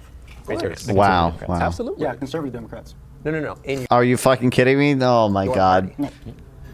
Oh, so you're saying like Dick There's no Mansion. crazy people Dick on the Cheney's a left or the Republican. right. Yeah, Dick but Cheney's a Republican. I feel like that's Crazy people on the left are not I feel like that's Democrats. a disingenuous answer. What I'm asking is, raise your hand if you take ownership that there are people further than you on your side of the political spectrum that you're not proud of in your party. There's extremes on both sides. Oh, you would bite the fucking bullet on this? Oh. For sure. Okay. The People Reaper, I'm vegetarian, dude. I try to be vegan as much as I can. It's just I'll go vegan at some point, okay? I don't have any arguments against veganism. You're just making yourself look worse by spamming this shit in my chat. I'm just gonna ban you if you keep All right, doing our it. next prompt is, there are policies on the other side that I agree with. Agree or step forward? I certainly don't agree that guns should be taken. Not that any Democrat has ever said that, but I think there's that. Wait, did any of them? Hold on. Palestinians deserve to keep their land without Israeli occupation. So true. I certainly don't. There are policies on the other sides I disagree with. Policies on the other side that I agree with. Oh, on the Agree other or step side I forward? agree with. I certainly don't agree that guns should be taken. Not that any Democrat has ever said that, but I think there's. What the issue is, Trump doesn't have many policies. I don't know, I don't know if there's any Trump policies that I agree with more than I agree with the Democrats on. I'm trying to think. At least to like the establishment Democrats, I don't think so. That's sort of like what Republicans think, and I don't believe on it, and I don't think most Democrats believe we are taking guns or even completely banning all guns, because there are security issues, or it's being able to use them and recreationally, et cetera. So I don't believe in that, and again, I don't think Democrats are saying that, but that's what we're portrayed as. I agree with what the Biden administration that they put in the PACT Act. I think that's great for veterans. That's my main shtick is we need to do more for vets. There's not enough stuff being done for veterans that needs to be done, and at some point we need to hit the pause button and say, screw everybody else. We need to fix America. We need to lock the doors, figure everything out, get everybody up and ready, and then start opening the doors, letting people in. But I heard that Biden was really good with labor. I think the NLRB, True. don't quote me on that, I think that's what it's called, but they said he was doing Yep. a lot of good things for labor and stuff. So Accurate. Yes, they were very pro-union. even when I was like, okay, do I really want to move from Biden to Trump? I had to really think about it. But that was one thing that I said, okay, I'll give Biden something, because I like to give credit where credit is due. Okay, that was a good thing. I wish they talked more about that, and maybe it would have helped him before he dropped out. As far as for me, I disagree almost entirely with the Republican Party platform, and I disagree with the majority of the Democrat Party platform. I think both parties really seek to protect capital interests and protect wealthy. So those are some things I really would disagree about, because I care more about the American people, especially the working class. So we probably have a lot of similarities there. But when it comes to Republican policies, I really think Project Warp Speed was great, especially to make sure that we do get some sort of infrastructure protecting from the spread of COVID. So getting vaccines in record time was very impressive, that I do give Trump the credit to. Don't know how much y'all might like that, but I do give him credit. Let's bring in our disagreeers.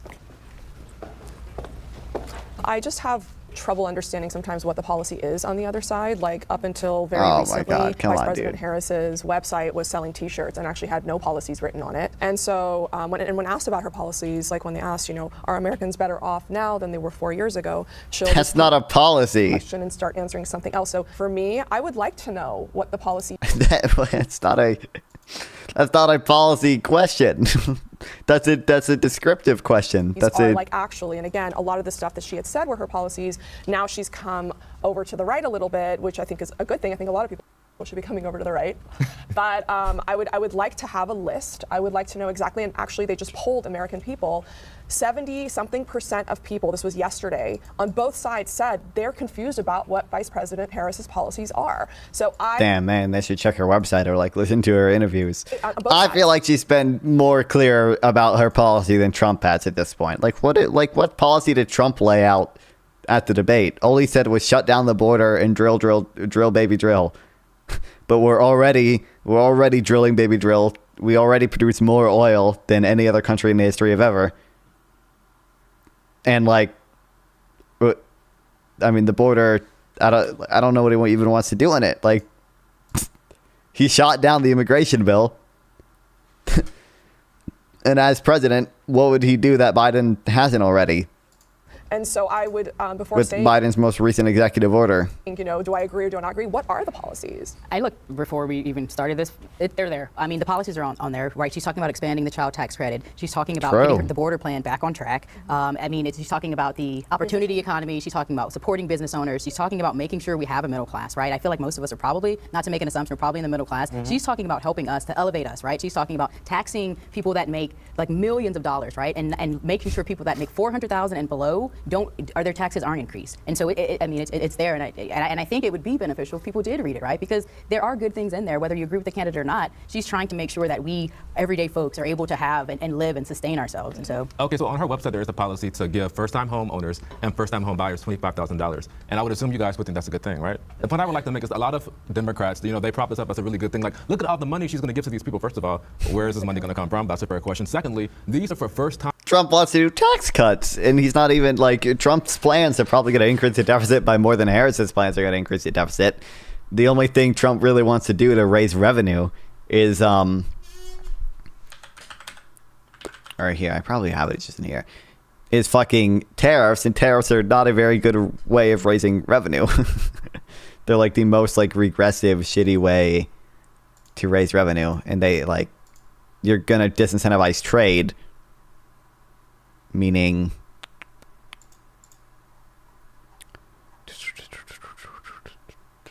oh, maybe I have it in here. There's a chart from the Wall Street Journal. You're going to disincentivize trade, meaning there's going to be less trade, which tariffs only raise revenue if there's trade. There's a chart I'm looking for. Wall Street Journal, Trump, Harris, plan, deficit.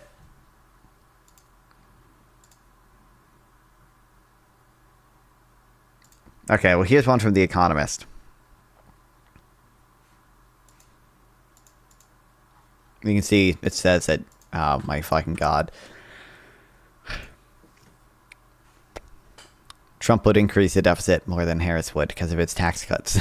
Like, Time homeowners and first-time home buyers. In 2008, between 2008 and 2011, the housing crisis affected 53% of black people. These are people who already have a house. And these people were affected by predatory lending from banks. We're talking BMO Harris, we're talking Wells Fargo, and we're talking, these people were really affected during the housing crisis of 2008 to 2011. So what will Kamala do to help those people? Because they already have a house. So I think that a lot of times when you throw out these flattery things, it sounds nice, but when you think about it, it really doesn't benefit the people that actually need help. I also remember during the housing crisis, Barack Obama, he bailed out the big banks and the airlines. Yeah, we also have to remember that Kamala Harris did not take on the big banks. This is something that she pushes. Oh my God! Don't fucking mention One West. I admire that there are people who they talk about it and they bring it up like look at this strong black woman taking on the bank. Sorry guys, she didn't do it. What she did was she won more than any state attorney general taking on the big banks. She refused to do a settlement. California was the state that left like a big like whole. I think it was every state. I think it was all 50 state settlements that were gonna like do a settlement with the bank. And Harris said no, this isn't enough money for California. We're leaving this, and I'm going to go after them on my own. She won more money than any state attorney general. The bank that she didn't prosecute was One West. The reason she didn't prosecute One West was because, as a state attorney general, she didn't have the ability to go after federal banks. And then when she was a senator, she introduced a bill to fix that issue. She introduced a bill, the attorney generals to I think she couldn't subpoena them, to subpoena federal banks. We read about this somewhere. She brought them before the Senate, but she didn't prosecute them, and she didn't send anyone to jail. Any of these big bank CEOs who were I don't know if she sent them to jail, but she won settlements. screwing over majority black people and scamming them on these loans. But when Donald Trump, when he first came to office, the banks, for the first time, their interest rate went down to 2.9%, and that's for over 30 years. That because we cut interest rates during COVID? What? That's not the president. As much as Trump wants to control central bank policy, he doesn't. What's Kamala and Trump's plan for BRICS? I don't know if either of them have really spoken about it. Home loans. So people who had a hard time during the housing crisis, the crash back then. I know Trump has mentioned he wants to keep the U.S. dollar as the world reserve currency, but I would presume Kamala does as well. They will benefit from that. So that's something that I really think we have to remember when it comes to Trump and when it comes we're to screwed. I don't think we're that like, screwed. who's really putting money in your pocket. Yeah, and I think that was a great criticism, especially of Kamala Harris, who's endorsed by a lot of Wall Street, endorsed by a lot of corporate interests. But the alternative to that. Yeah, because Trump's plans for the economy are horrible. The reason why I'm on Kamala's side isn't because, again, I believe in everything about Kamala Harris. I'm very critical, but I do recognize if I'm comparing two people, one of which is going to be the executive of the country, I want the person that is going to be more comfortable for the working class. Not that either of them are going to be amazing for the working class, but when Donald Trump passes something November like the 5th, 2017 Tax Cuts and Centarius. Jobs Act, might sound good in the title, might sound good when he talks about the taxes that will reduce for the working class. Those taxes are set to expire in 2027, and all of the gains that are happening for the people that are in the 1% are still going to continue. The last prompt is, no matter who wins, we'll be okay. I have some conditions, reason why I stood up. Me personally, I'm going to be okay. Yes, I'm disabled, but I am a white dude. I present very cis. I'm somebody that, regardless of who's going to come in, I'm going to have a pretty okay time being able to adjust to that. As far as like the rest of the country, I think there's a lot of people in marginalized groups that are going to be heavily affected by the Trump administration, and even a Kamala Harris. I think democracy, there's a good chance it's substantially weakened if Donald Trump, and the power of the executive branch would probably expand if Donald Trump is elected. Administration, there's still okay is a relative term. There's going to be a lot of problems that we need to really fight for. So even I'm not going to die or anything, but I think democracy will be weakened. if Kamala is elected, she has a horrific record, and we're still here now. So I think that things it won't be the way I want them to be, but this idea that the world's going to explode, I don't think that's going to happen. So true, I'm Guido. very disappointed that someone like her won, but I don't think democracy or the world's going to completely go away. I agree. As a cisgendered white male, I don't think it's as crazy as everybody makes it out to be. I think everybody picks their own tribes that they want to be a part of, and everybody wants to, argue their point and this, that, and the other. But I think the government, a lot of Americans think the government is not where it needs to be. They think that it's corrupt, and that I don't think that's going to change unless something crazy happens. But even then, as Americans, we are all very privileged to be here, and I don't think the world's going to end because everything's got to keep going. Everybody's got to get their Coca-Cola, candy, whatever it is. Netflix and I don't think and that's gonna Cheetos. stop anytime soon. Let's bring in our disagreeers. I feel like I've been affected personally. It was weird for me to see that, everyone talks about them, and obviously they're real people, but it's really weird to see that it affects your own lives.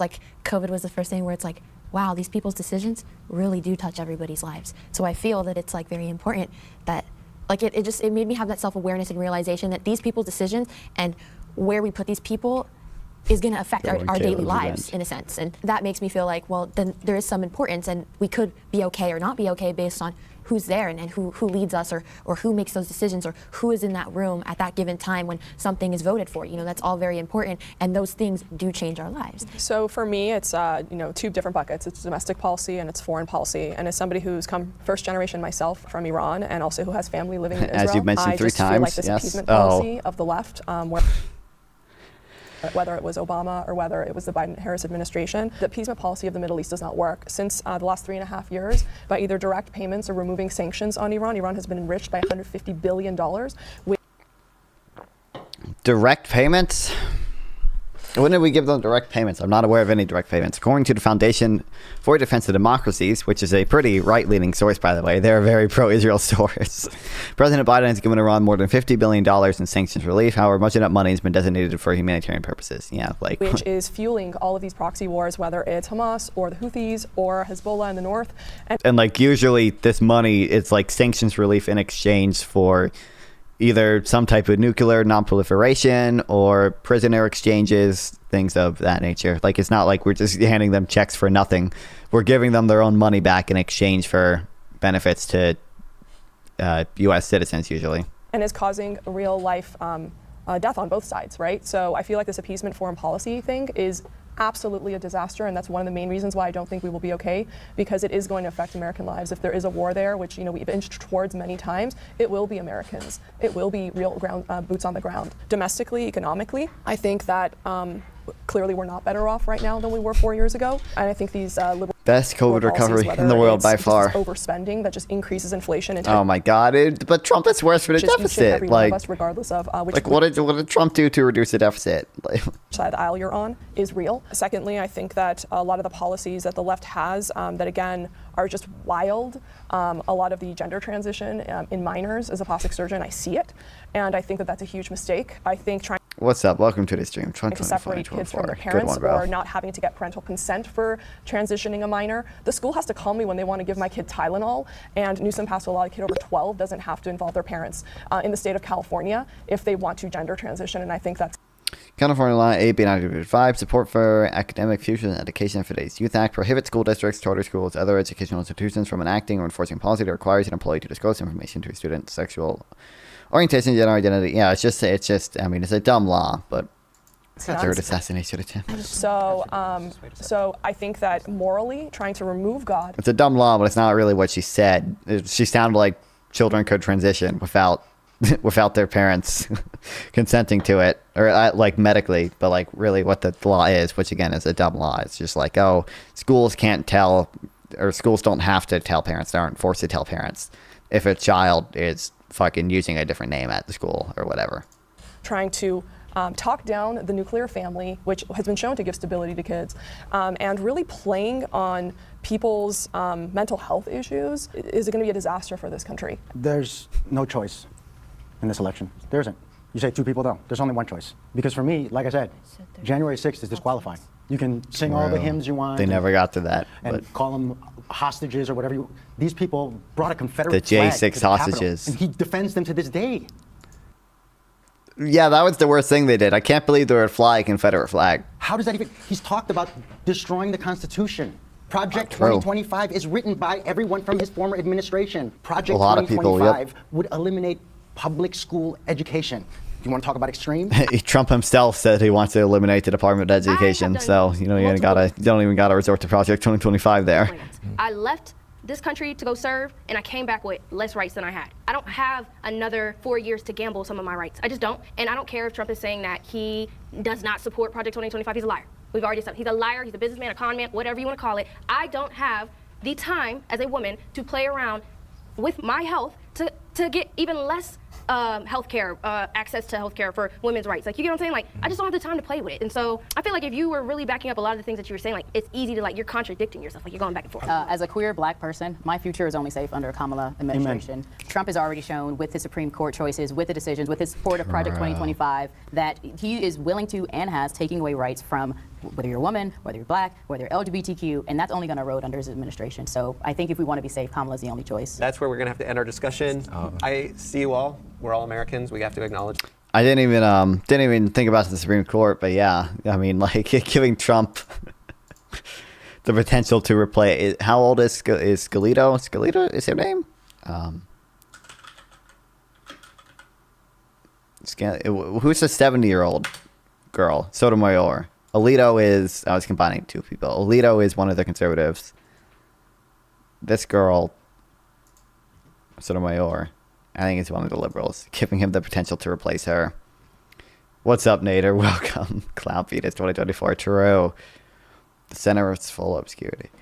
Giving him the potential to replace another Supreme Court justice is probably not a good thing, considering I feel like conservatives have gone off of the rails with some of their interesting legal theories. Yeah.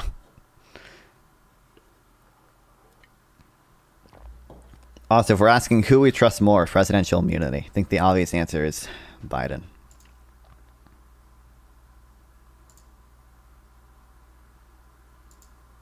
This is ground control to Major Tom.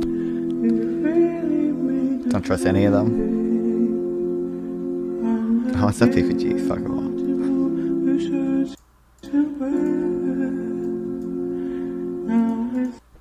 Okay.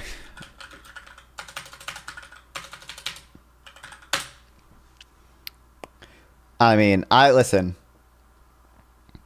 I've said this, okay? Listen, I don't support the President Biden using the presidential immunity to get away with things that he should not be able to get away with, okay? However, I'm just saying,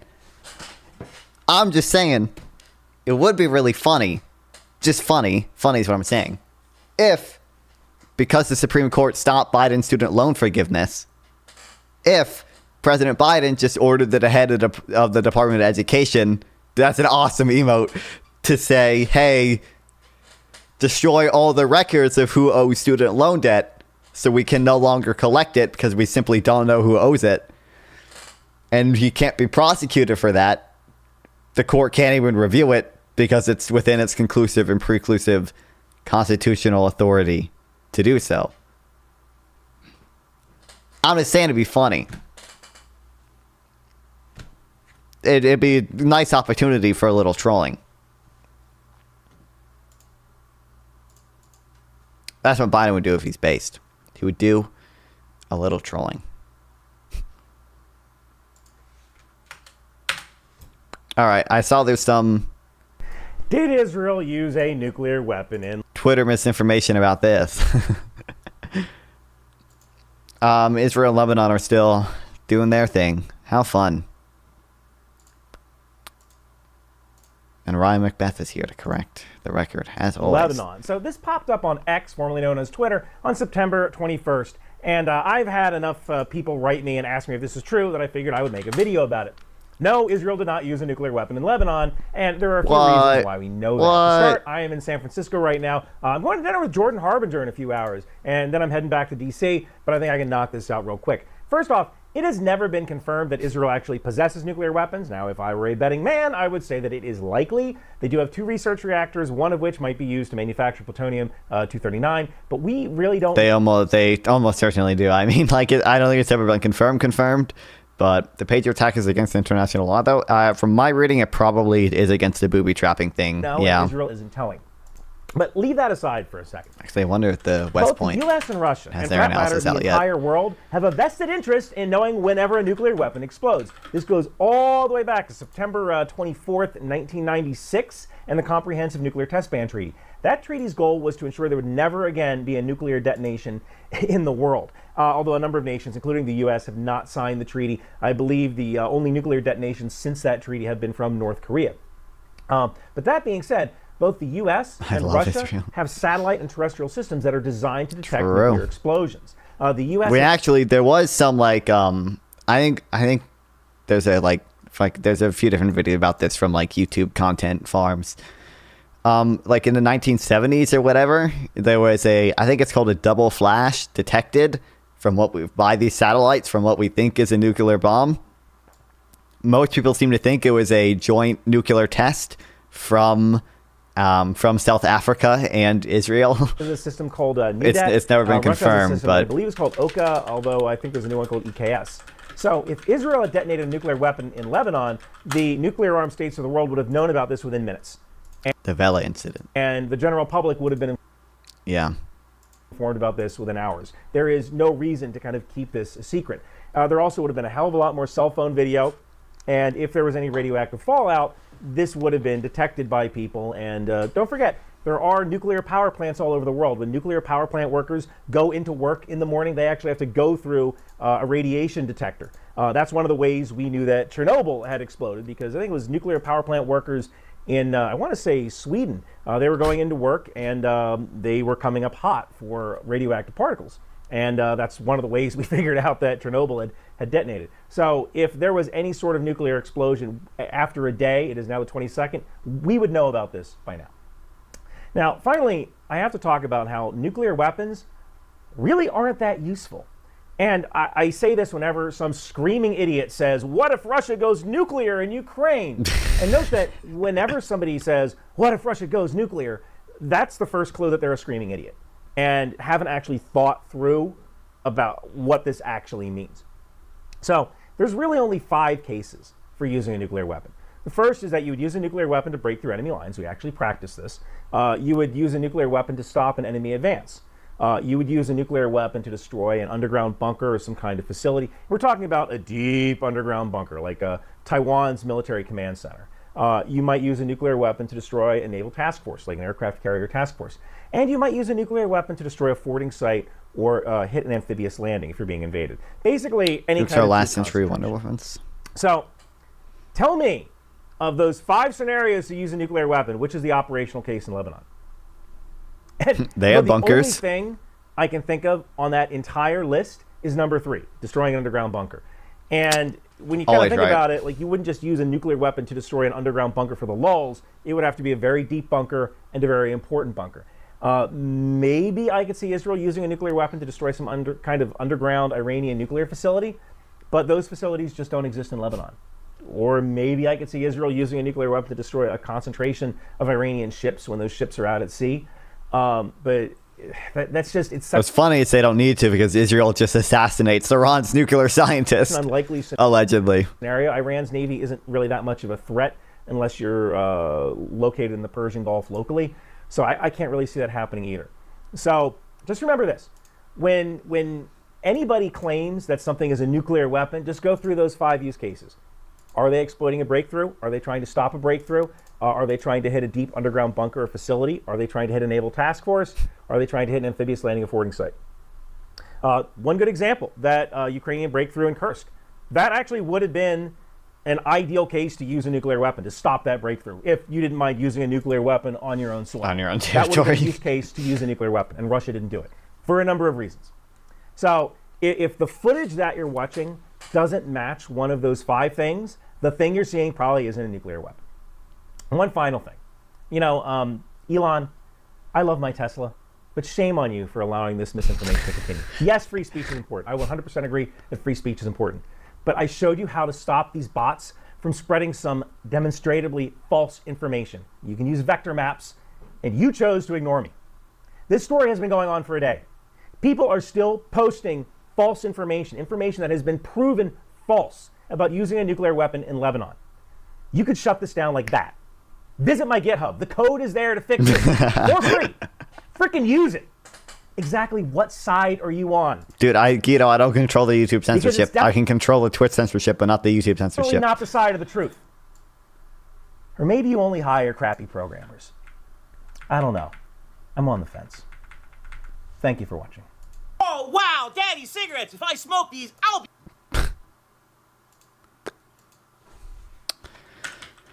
How are the ceasefire negotiations going?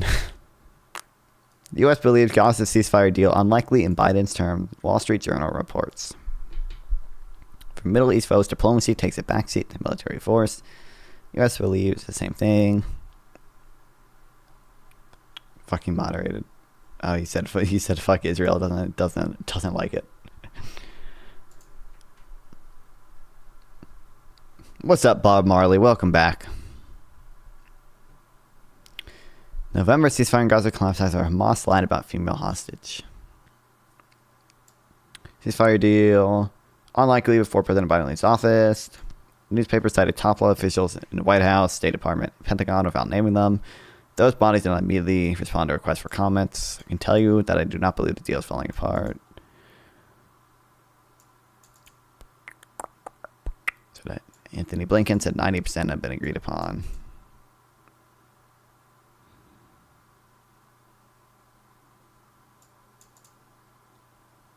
Israel still becoming a settled Hamas government enclave is killed. Oh, I thought I was going to mention a specific attack. Okay, well.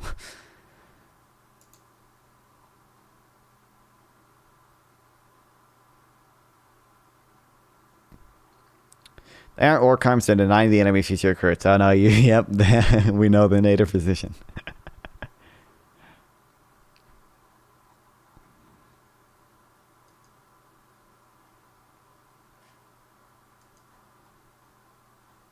How about I think the country that violently displaced a resident in 1948 deserves reference and respect. They must fend for themselves in their arrogance. Not everyone in America is stupid. I mean, Israel did probably displace some people prior to 48 and during the 48 war, but like at this point, they're kind of Israel's not going anywhere. I don't think the solution is to ethnically cleanse to Israel. I never grant Israel the right to exist.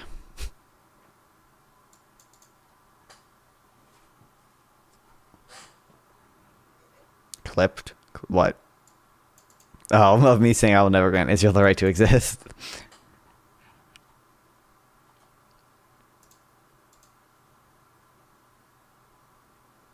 Israeli media reported September 18th that the week-long ceasefire in November saw Hamas release 81 Israeli hostages collapse after the terrorist group relayed false information about the captives. It was due to release on the 8th day of the deal. Hamas was reportedly supposed to free 10 living hostages on a day, but instead offered Israel to return 3 living hostages and 7 bodies. Among the purported dead were female hostages that Israel knew for certain were alive, indicating that Hamas would execute women if Israel agreed to the terrorists' updated terms. If we played their game, we made it clear that the political echelon, Hamas, would murder the woman. If we allowed them to play us, we never see this. Never have seen those women again. But this is, you know, the old ceasefire. From what Times of Israel.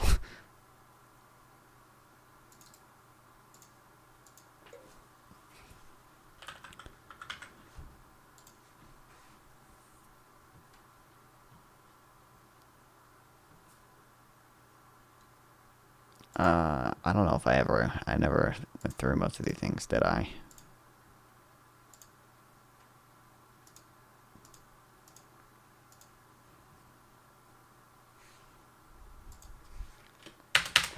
Wild.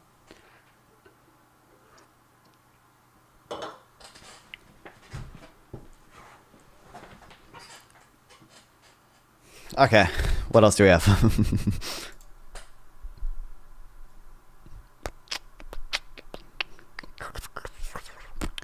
I remember a professor told me not to pick sides in war because all humans should be punished for war. There is no convincing me. Then why would anyone ever engage with a guy? Then why would anyone ever engage with conversation with you ever? Like, if there's no convincing you, then I should not talk to you. Like, what? I'm just gonna ignore everything that you say. Israel rejected releasing innocent Palestinians who stabbed a few people. Bro.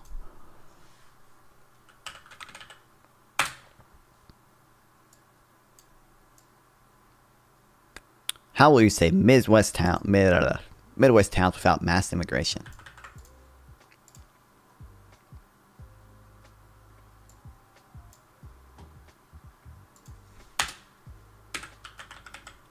I got my Substack wrapped. They do like they called it Substack Summer.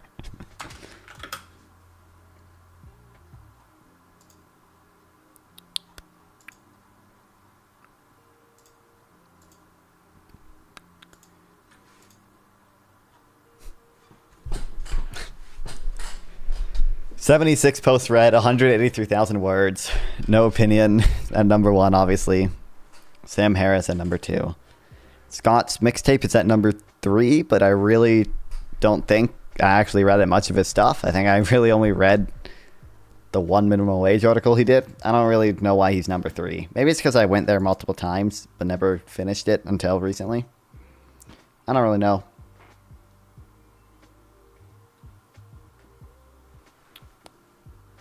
Censor bypass.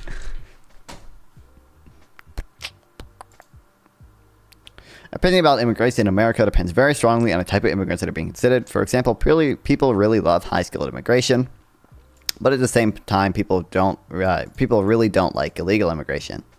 Crazy. But in between, there's a whole category of immigration that doesn't quite fit into either of those buckets: mass, low-skilled legal immigration.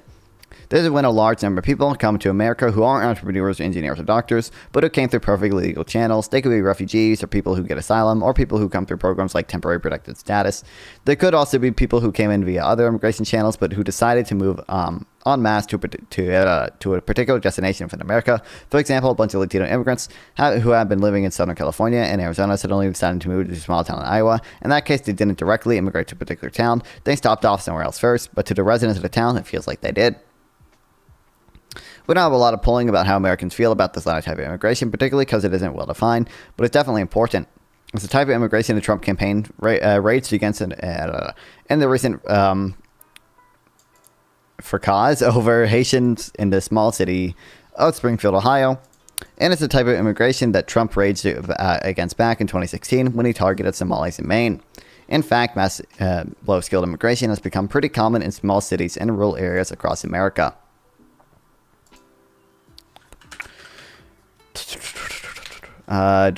Low skill.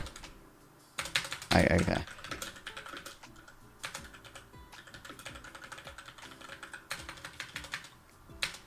Immigration. Concentrated in specific cities. Has come, or has become,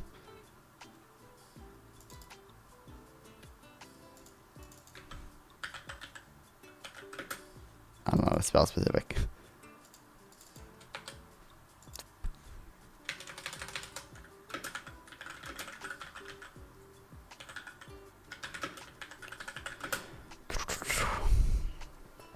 Has become increasingly common. I'll add Springfield.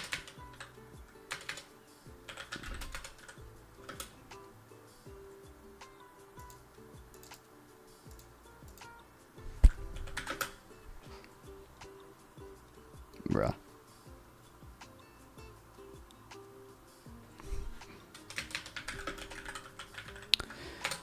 And increasingly hated on.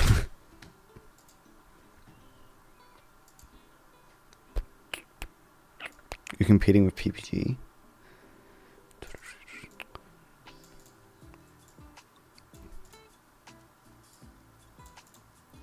In fact, mass immigration has become pretty common in small cities and rural areas across America.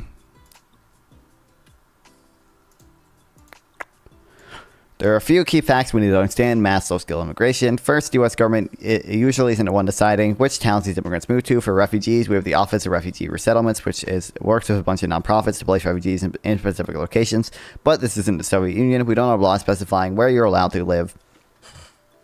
After they move to the initial government-recommended spot, refugees are free to move anywhere they want. And usually you see what you see are mass waves of secondary migration to specific towns that refugees decide to live in. For example, the mass Somali immigration to Lewiston, Maine was one of the secondary migrations. Basically, a bunch of Somali refugees were settled in various places, but then a bunch of them got together and moved to a small town in Maine that they thought was nice. This is America. You're free to live where you want, and refugees have this freedom too. On top of that, you also have asylum seekers and family-based immigrants and other groups who never even go through the resettlement process at all and just decide where they want to live from day one. In fact, this is not too far off from how immigration to America worked in the 19th century. As Roger Daniel details in his book Coming to America, it was common for whole towns to relocate from Europe to the US at the same time and all settle in one place. Even today, you see the remnants of this pattern in small towns that still speak European languages. So why do a bunch of immigrants suddenly decide to descend on one American town or another? One is just word of mouth through ethnic networks. If one or two Somali families move to a town in Maine and they find it's quite nice, they might tell all their Somali friends and acquaintances to move there too. Pretty soon the town has a whole lot of Somalis. Crazy immigration is such a controversial topic in a country with low population density, low birth rates. True. That is about to be overtaken by China. Maybe. And India, purely by population. I don't think I think I kept it, but there was an article that came up that I saw from a guy arguing that China's percentage of world GDP has probably peaked.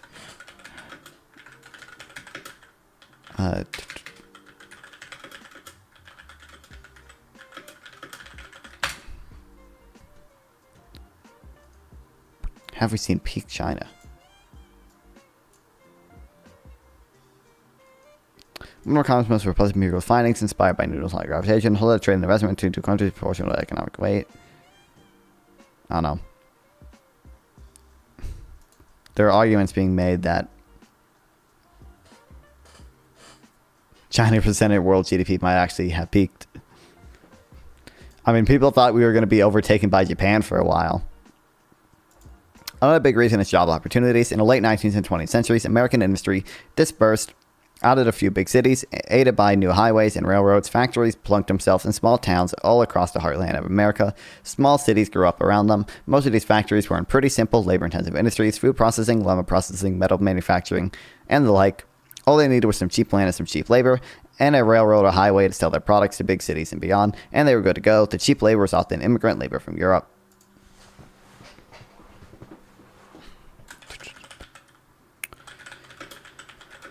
Immigrants often migrate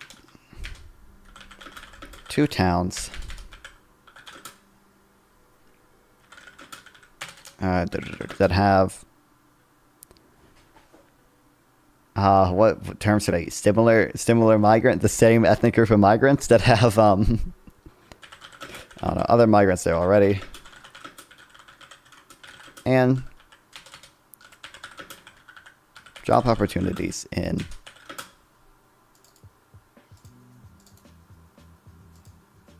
you mean ghetto?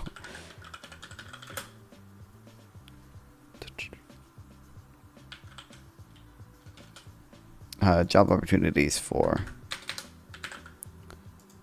unskilled workers. But in the late 20th and early 21st centuries, Americans, especially young Americans, started to move away from these towns, whose American dream was to stay in their small Midwestern town and work in a local meatpacking plant. Young people with a modicum of talent, ambition, and wanderlust packed up and moved to New York City, Chicago, or Los Angeles. That left small town factories without anyone to hire. Without labor, a labor-intensive business just goes bust. So they basically had two choices: go out of business or find someone who is willing to work hard day in and day out at what most young Americans would consider a soul-crushing dead-end job. And of course, there's only one kind of person in America who would show up at a meatpacking plant or a metal factory in small Midwestern town as if it's the greatest opportunity in the world. An immigrant without much education, usually from a low-income country.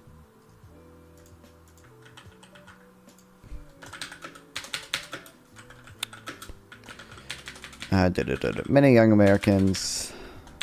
In terms of economic output, China and India only need a fraction of the U.S. per capita to overtake it. That makes sense, but yeah. You're a little bitch. Thank you for the 5 bits, Wise Kanye West. Welcome back. Classic bits donator. Were you actually were you overtaken by Isaac? You were overtaken by Isaac by a little bit. Oh, wait, you're number 4 now because I forgot my other friends donated some shit to me, too.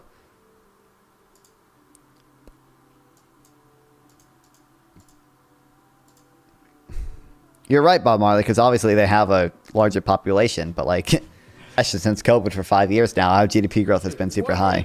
I'm not going to pretend like it's a sure thing that we're not going to be overtaken by China. I'm just saying recently I have seen arguments that China's percentage of world GDP has peaked. So I'm not super worried or anything, but...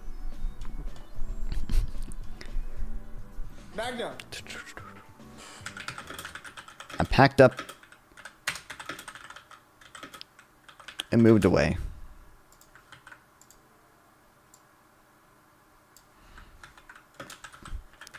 From small towns that previously or with businesses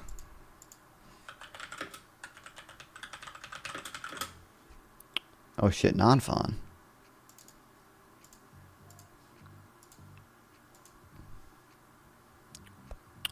Are you Fred from YouTube? What?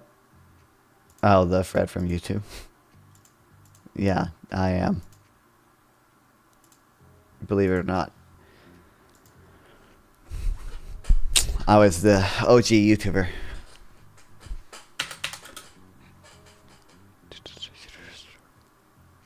I previously lied on cheap, low-skill labor.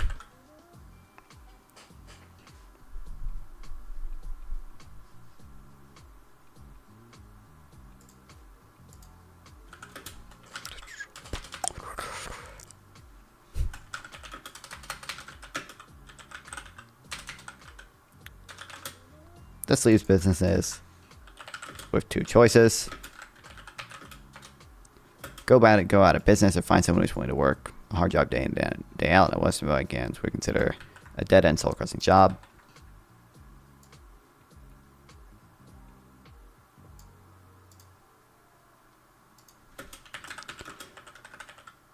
Only immigrants are willing to do this.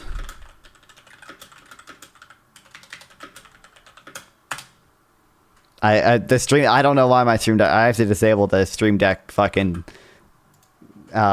redeem things. I can't fix it. I don't know why. It doesn't make sense to me why it's not working. I've tried most of the things I can.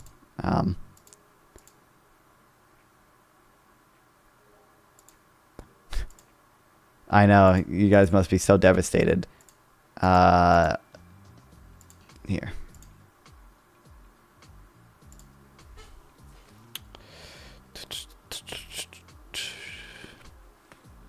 Fred 1, Bikini Woman, Twerk Break. I think that's it. I think everything else should be fine. Refund? I don't know how to refund people. Mods, refund them.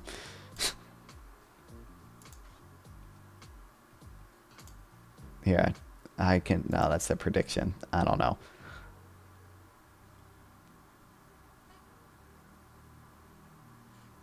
President of the world GDP is important, but the overall ranking of output is probably more important. Military, sure. These policies have been dumb, and China has been in the deflationary spiral. But the long run, I see China's output per head increasing. Okay, sure.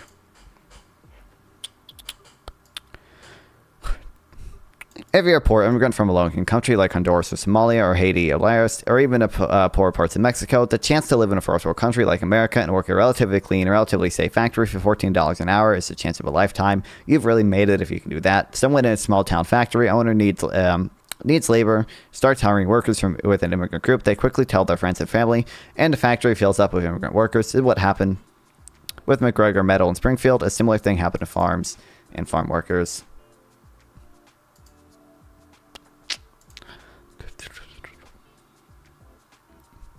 If you think immigrants get dumped on small Midwestern towns, you probably need to adjust your mental image. If it's not the government causing a bunch of Somalis to move to Lewiston or a bunch of Haitians to move to Springfield, it's simply America's freedom of movement and free enterprise at work. The people of an immigrant group decided to move to a town, usually elsewhere in the U.S., and local businesses decided to hire and recruit them. It's just private sector individual freedom at work here, the furthest possible thing from communism or socialism.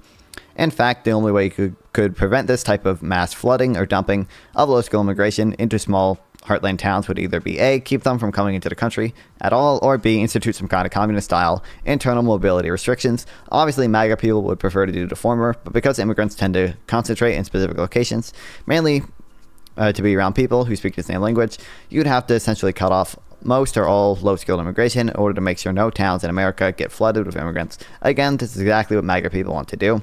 But we should ask ourselves, would it be worth it? After all these floods of immigration are about the only thing that can save small-town America, a small town in the American heartland. Oh, what's up, Sample? He's a map of... What's up? What are you... am I disturbing anything? No.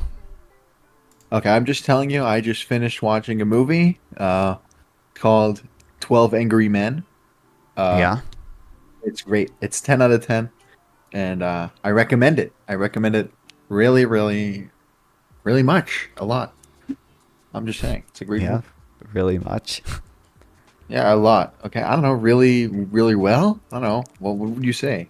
Really heavily, I guess. Really heavily. Sure, yeah. Right. Either way, I don't know. Any news with, Mark Robinson? A lot of his campaign officials resigned.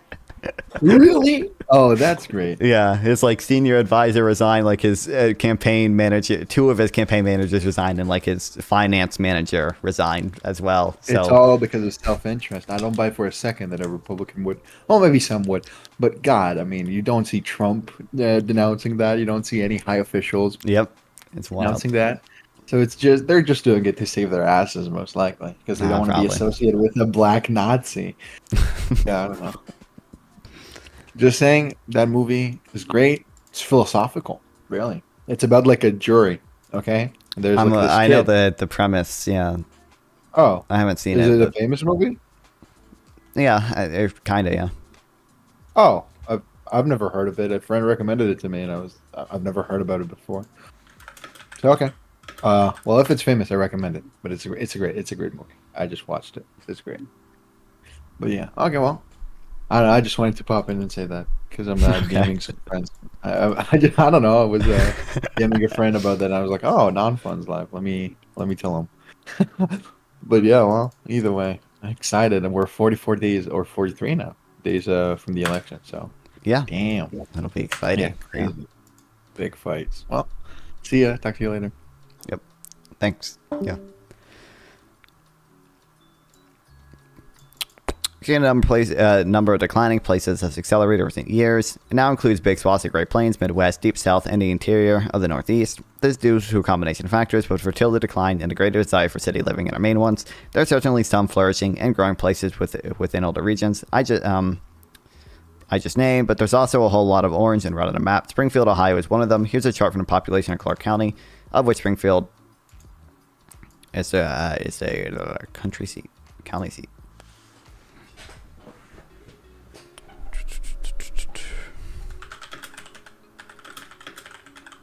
Number of counties with declining populations. It's been increasing.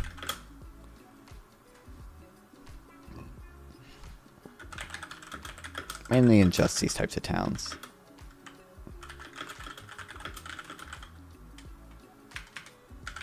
And businesses that are, I'm just repeating it myself. I can just do that.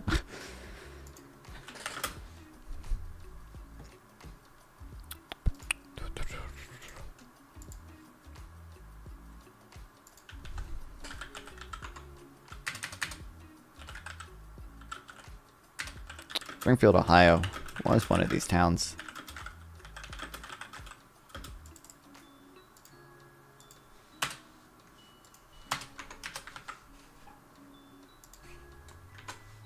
When a small town or city goes into declines in population, bad things happen. A city has built infrastructure, road, sewage, and electrical grid that takes a lot of tax money to maintain. When the tax base shrinks, it becomes harder to pay for infrastructure that was built for a much bigger population. Things begin to decay and fall apart. Meanwhile, a smaller customer base can't support little businesses that used to flourish in a town, so a lot of commercial spaces get boarded up and vacated. Drug people move into those spaces and they become urban ruins.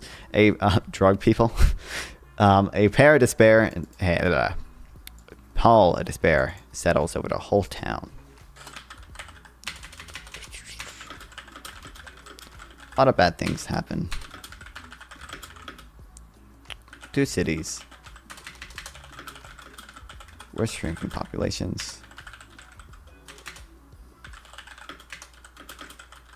A declining tax base makes it harder to support existing infrastructure and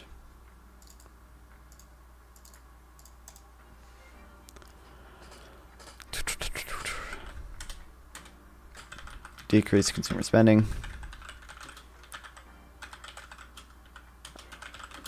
makes businesses close, or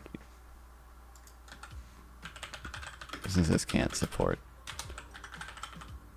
themselves because of decreased consumer spending. When confronted with stories like this, some argue that the remaining townspeople should just bite the bullet and move to someplace better, but many lack the money, the human networks, and a simple initiative and bravery to start again in a new place. You can't get everyone to move out of a dying town. Instead, what happens is that half move out, half stay, and the half who stay have a bad time of it. So if we care about Americans who stay in these declining places, what can we do? A lot of people thought very hard about this in the late 2010s, viewing Trump's election in 2016 as a wake-up call that we had to do something about declining places in America. I wrote many posts about this for Bloomberg. My general answer was that we should build new colleges and branch campuses in the middle of declining regions, the eds and meds, in order to consolidate rural areas into urban agglomerates centered around universities. Unfortunately, that's not going to work for most places at this point. College in America is on the decline due to a shortage of young people and a reduced tolerance for high tuition and student debt. That's going to be a long-term sectoral trend, I think, and it means that the window to revive declining regions of university expansion is probably closed. Ideas like moving government offices out of DC are very marginal and won't accomplish much in the way of regional revitalization. And if not universities, then what? You should call for more skilled immigration, but people with college educations and professional skills are going to move to big cities, universities, and towns. The same place their skilled native-born peers want to live. Some people have proposed heartland visas to encourage skilled immigrants to move to declining regions. But while that's a decent idea, it has little hope of reviving most declining towns. Skilled immigrants are just going to move to the university towns and regional cities in the declining regions, not to the truly declining places.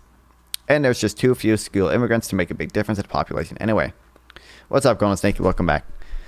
How did Jubilee episode go for you? Good. I started watching it earlier, but I only made 5 to 10 minutes before I couldn't deal with the cringe anymore. I thought it was pretty good. There was a decent conversation.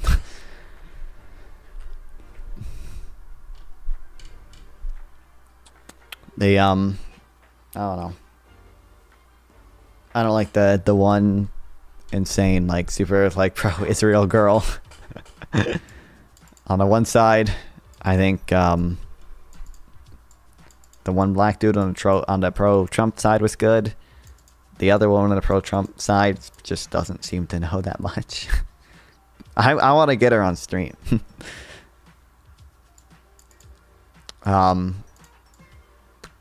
Most of the people there don't have followers. I probably could get them on stream if I really wanted to. We'll see.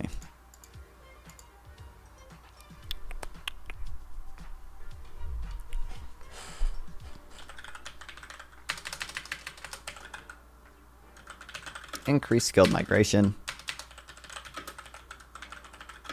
Simply won't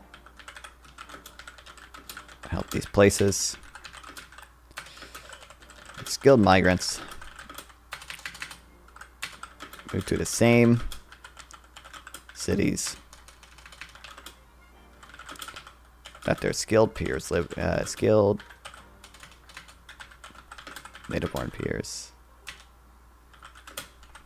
move to.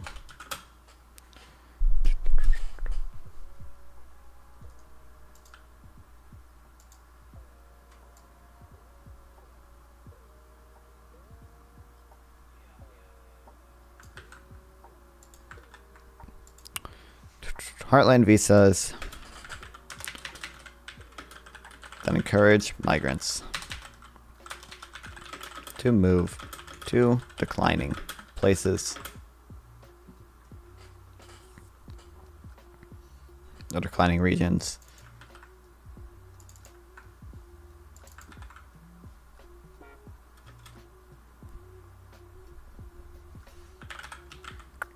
Won't be enough either.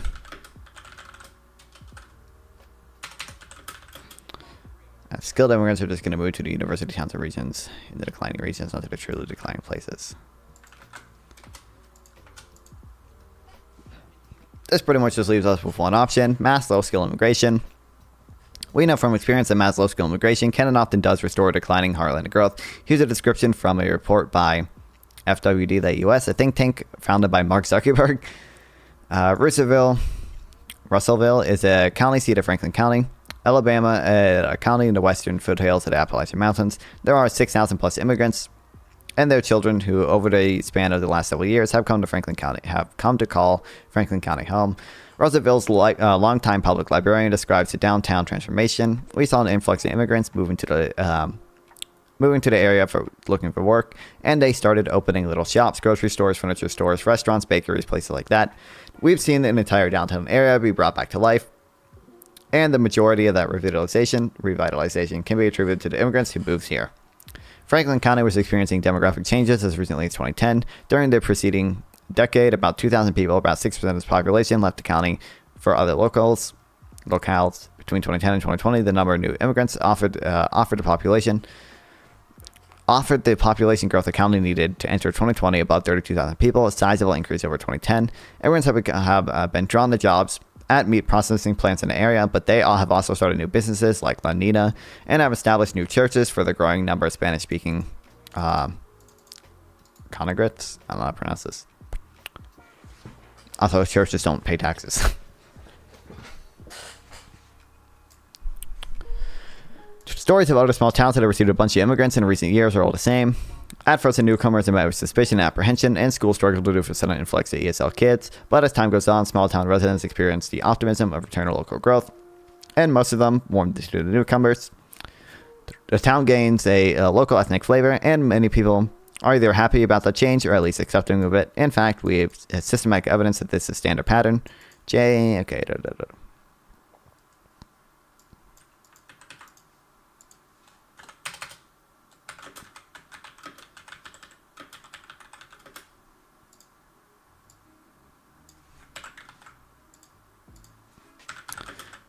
have gone through the process.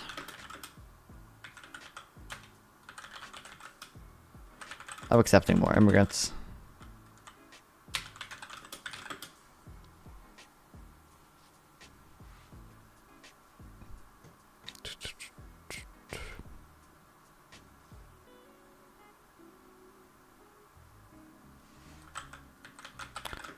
And receive, or I guess a better way to word this.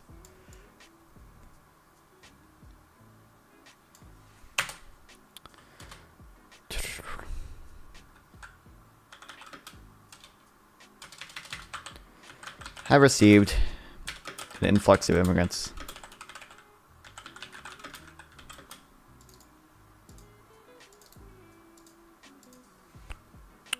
And experienced revitalization because of it.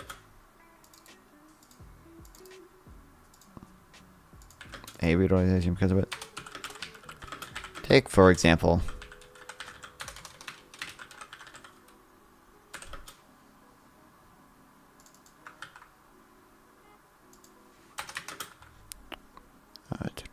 so well.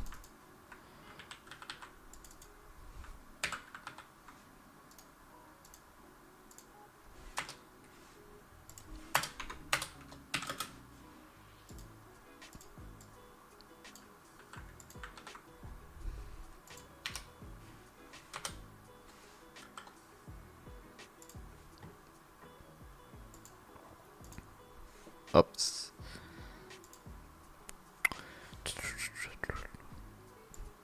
We've seen systematic evidence showing a standard pattern. Jay Lay, a political scientist at Tulane, wrote an excellent short book called A Midwestern Mosaic, in which she examined the differences between two Iowa towns that got a big influx, mostly due to immigrants, and other similar towns that didn't get an influx. The book is a little dry, but if you're really curious about the effects of a flood of low-skilled immigrants getting ducked in small heartland towns, I encourage you to read it. Here's the cover. Lay collects both quantitative evidence surveys, which she compares to surveys from the surrounding towns that didn't get as many immigrants, and qualitative evidence interviews with local residents. She finds that the same old American story, initial wariness about and even some hostility to newcomers, followed by broad acceptance and tolerance as the locals get to know the newcomers. The contract hypothesis once again, and the American mosaic becomes more colorful, etc. So to research why haven't we seen it? Why have we seen an upsurge in anti-immigration attitudes in Americans since 2021? There's two clear answers here. First, people get temporarily upset when there's a flood of new immigrants, as there was from 2021 to 2023. Second, a lot of people are upset about the immigration they read about in the news, rather than the immigration that's happening in their own towns and neighborhoods. It's a lot easier to fear people when you don't meet them. But in any case, if you're upset about the flood of low-skilled immigrants getting dumped on small towns in American heartland, you should ask yourself, how else do we propose to revive those declining regions? Would you starve them of the only resources that they could possibly use to revitalize themselves? Would you just tell all the people in those towns to pack up and move to New York and Chicago? What's the alternative plan? Because I honestly don't see any other way those places get saved.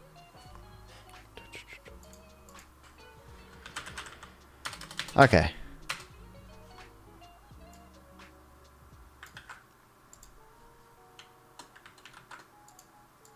Systematic evidence collected by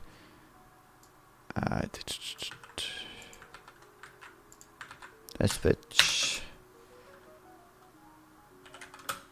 in this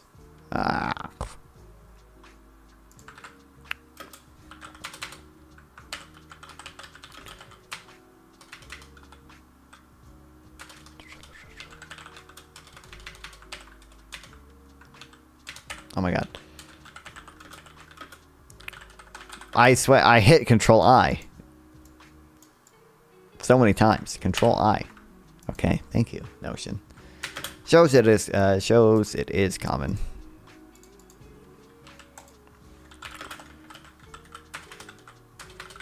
Immigrants to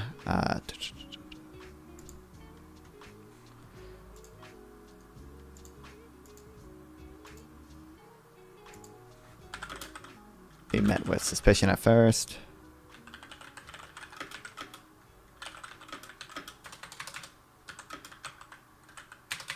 especially as schools can struggle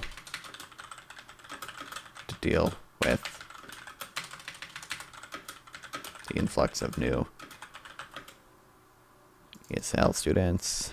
Oh, English second language.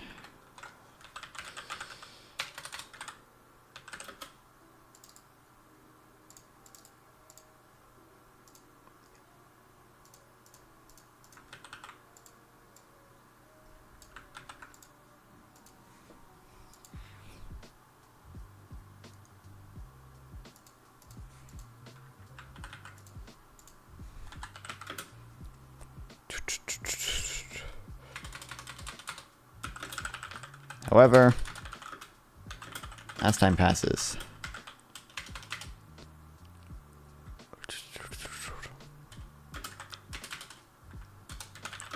most people become a lot more accepting.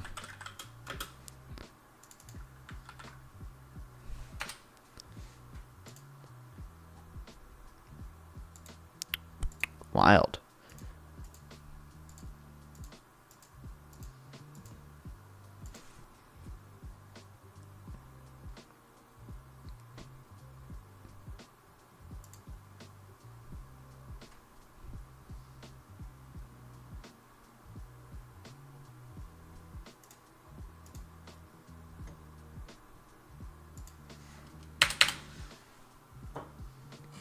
Too bad Localist wasn't here.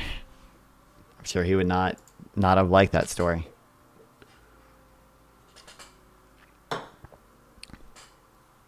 Okay, well, we're on a bit of the immigration thing.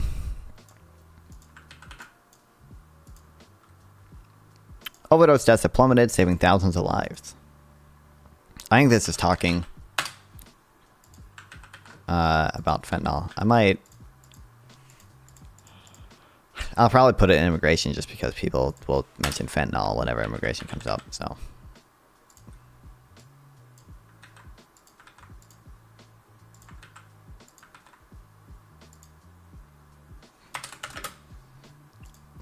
U.S. overdose deaths plummet, saving thousands of lives. PPG's economic analysis puts China 20 years ahead of USA. Well, PPG says it. For the first time in decades, public health data shows that a sudden and hopeful drop in drug overdose deaths across the U.S. This is exciting, said Dr. Nova Vocal, the head of the National Institute on Drug Abuse, the federal laboratory charged with studying addiction. This looks real. It looks very, very real. National surveys compiled with Center for Disease Control and Prevention already show that an unprecedented decline in drug deaths by roughly 10.63%. That's a huge reversal from recent years, when fatal overdose deaths have regularly increased by a double-digit percentage. For the first time in, I said like 20 years, right? This is a recent year. Okay, for the first time in decades.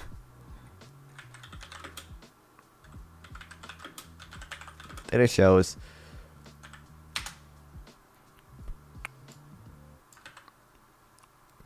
drug overdose deaths have dropped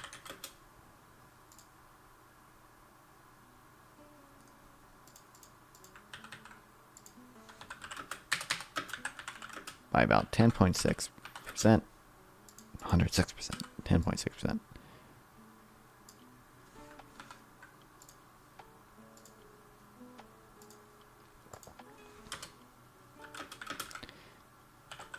Historic reversal.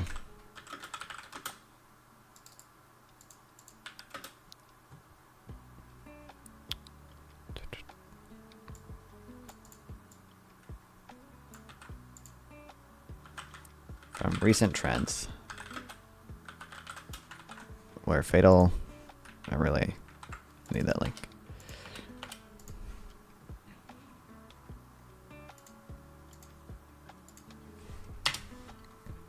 Some researchers believe the data will show an even larger decline in drug deaths when federal surveys are updated to reflect improvements being seen at the state level, especially in eastern USA. In the states that have most rapid data collection systems, we're seeing declines of 20%, 30%, said Dr. Nebrin, I don't know how to pronounce that, an expert on street drugs at the University of North Carolina. According to Dasgupta's analysis, which has sparked discussion among addiction and drug policy experts. A drop in state-level mortality numbers corresponds with similar steep declines in emergency room visits linked to overdoses. So Gupta was one of the first researchers to detect a trend. He believes the national decline in drug deaths is now at least 15% and could be as much as 220,000 fewer fatalities per year.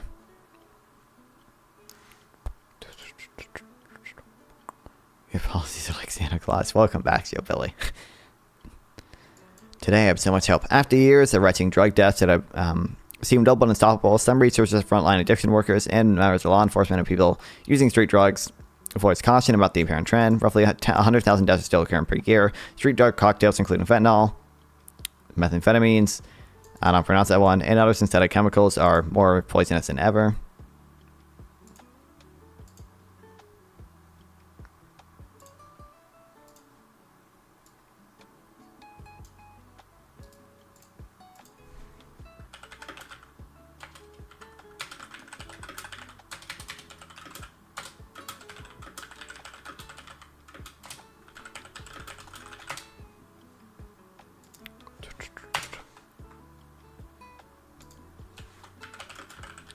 Could even be an underestimate.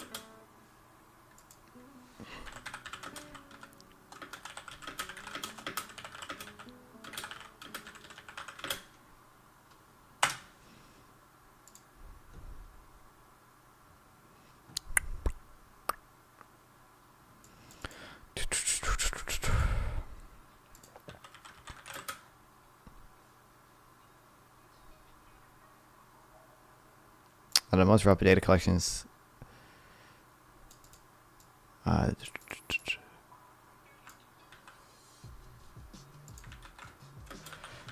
So that guy who estimates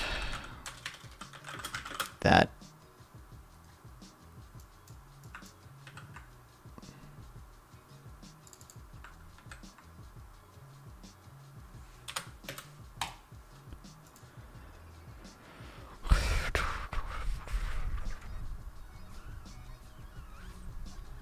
the national decline in street drug deaths is now at least at 15%. It could be in at least 20,000 per year. I'm gonna go blaze one.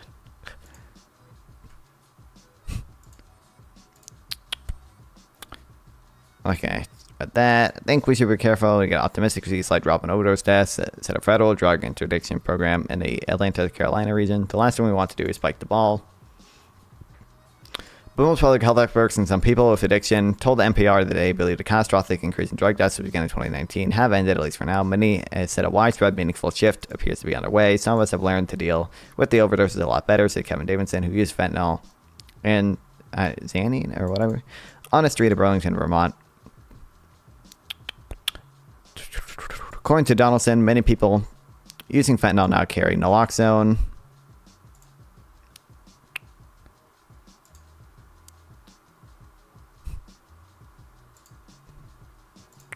A medication that reverses most opioid overdoses. He said friends also use street drugs with others nearby, ready to offer aid and support when overdoses occur. He believes these changes in response to the increasingly toxic street drug supply mean more people like himself are surviving. For a while, we were hearing about drug deaths every other day. When was the last one heard about? Maybe 2 weeks ago. That's pretty far and few between, he said. His experience reflected the data from the Vermont Department of Health, which shows a 22% decline in drug deaths in 2024. The trends are definitely positive, says that guy, a nationally respected drug policy researcher at Stanford University. This is going to be the best year we've had since all this started. A year ago, when drug overdose continued to rise, I was really struggling with hope. Brad Feingood, who directs the overdose crisis response in Seattle. Deaths in King County, Washington, linked to old drugs have dropped by 15% in the first half of 2024. Fatal overdoses caused by street fentanyl have dropped by 20%. Today, I have so much hope. Why did sudden shift? Most experts say it's a mystery.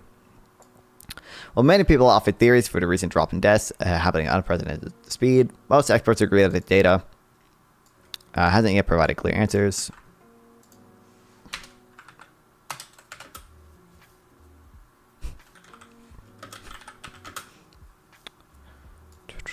Or I'll add.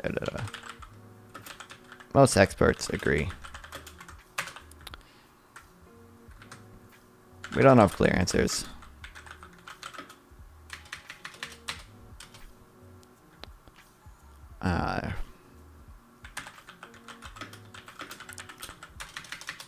For why there's been a sudden dip. Some pointed to rapid improvements in the availability and affordability of medical treatments for fentanyl addiction, expansion of lockdown of medications for opioid use disorder. These strategies work, said Dr. Valcal-Nita. We've almost tripled the amount of lockdown in the community, said Finegood. He noted that one survey in the Seattle area found 85% of high-risk drug users now carry overdose reversal medication. Dr. Rahul Gupta, White House drug czar, said that drop in drug deaths shows a path forward. This is the biggest decrease on record and the 5th consecutive month of recorded decreases, he said. Gupta called for more funding for addiction treatment and healthcare services, especially in Black and Native American communities where overdose deaths remain catastrophically high.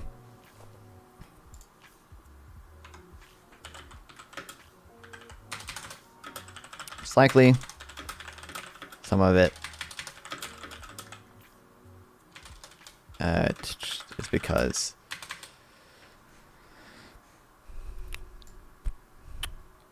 of rapid improvements in availability and affordability of medical treatments for fentanyl addiction.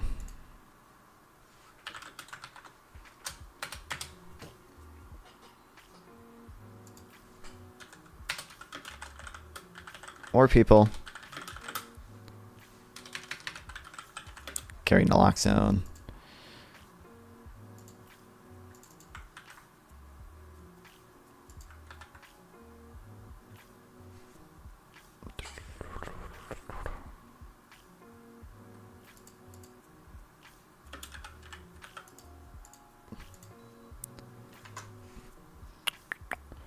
No way we're going to be this epidemic by not focusing on communities that are often marginalized. But some researchers who support wider public health harm reduction said it's unlikely those efforts alone causing such a decline in death, some decline in drug deaths. We don't have anything that would predict this kind of magnitude. Others affect this quickly. The Gupta researcher at North Carolina University described reversal as hopeful and also mysterious. Addiction experts pointed another possible factors and public health strategies that can be attributed to the drop in fatal overdoses, including the changing makeup of street drug supply.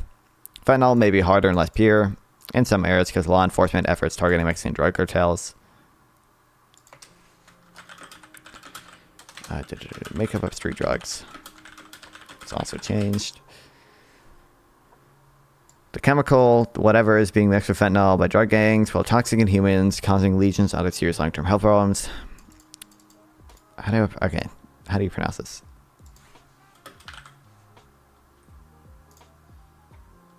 Xylazine. Xylazine may delay the onset of withdrawal symptoms in some users. The Gupta said it's possible. That means people are taking fewer potentially lethal doses of fentanyl per day. Other experts pointed to the end of COVID-19 pandemic, with the high number of people who have already died from drug overdose as a possible cause for the abrupt change.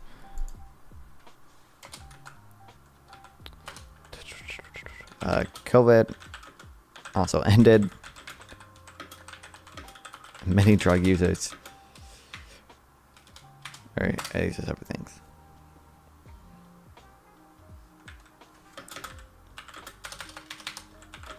A lot of drug users have already died from overdoses. That's one way to decrease overdose deaths. Physician and addiction researcher said the debate is already underway. What triggered the improvement? What happen next? This is where we're going to differ. Everyone's going to come out and claim that what they did caused a decline, he said. But Cigarone agreed that for now the improvements appear real. What makes it fascinating is the speed at which it's happening. Overdose deaths in Ohio are down 41%.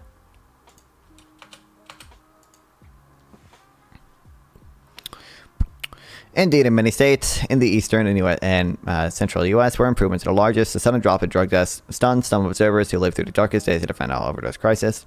I just went back to watch a little bit of Jubilee reaction. The chairman mouthed to tear down Robert E. Lee's statue. It's really funny. Yeah, that's part of the reason I didn't like that girl. I forgot that specific thing, but yeah, it's such a dumb... to just take unburdened by what has been and use it to compare it to fucking Mao or whatever. Oh my god. This year, overdose deaths in Ohio down 31%, said Dennis Cahoon, a harm reduction activist. The deaths were just plummeting. The data has never moved like this. Lower mortality data for 2024 is incomplete, subject to change. Ohio is now in the 9th consecutive month of historic and unprecedented drop in overdose deaths, said the organization of harm reduction in Ohio statement. Missouri is seeing a similar trend that appears to be accelerating. After dropping by 10% last year, preliminary data shows drug deaths in the state have fallen by roughly 34% in the second quarter of 2024. It absolutely seems like things are going in the right direction, and it's something we should feel pleased about, said Dr. Rachel Winograd, Director of Addiction Science at the University of Missouri St. Louis, who also noted that drug deaths remain too high. It feels wonderful and great. The head of the Vermont Health Department, we need encouraging data like this, and it will help sustain all of us who are actively involved in trying to have an impact here. Levine's, too, said there's still plenty of work left to do. Some survivors of the overdose crisis said that while the situation on the streets remains grim for many people, they believe the public health response is keeping more alive. Eric Breyer, who lives in a recovery shelter called Good Samaritan Haven in Bury, Vermont, said that he was given Naloxone repeatedly after experiencing fentanyl overdoses. In recovery for roughly a year, he takes a prescription medication called Suboxone to reduce opioid fentanyl cravings. Here.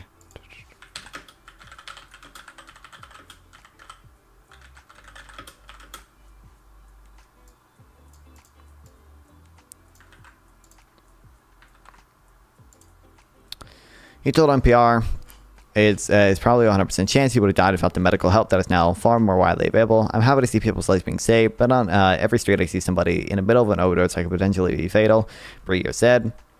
He said being revived after repeated overdoses isn't enough. He wants more done to help people in severe addiction and heal and into recovery, as he has done. The Scooped researcher at the University of North Carolina agreed more needs to be done to help people in addiction recover from when they're ready. But he said, keeping more people alive is a crucial first step that seemed impossible only a few years ago. A 15 or 20% drop in deaths is a really big number and enormous impact, he said, calling for more research to determine how to keep the trend going. If interventions are what driving this decline, then let's double down on those interventions. Wild.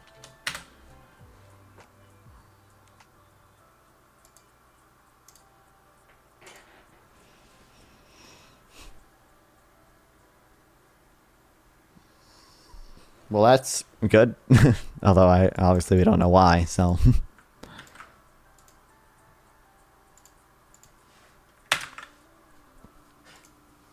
I didn't actually know we had medication to like reduce urges for addiction.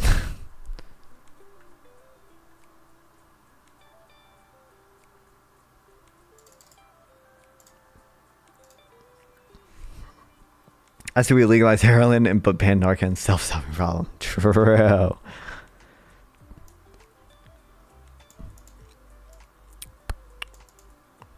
When did we fucking invent this shit?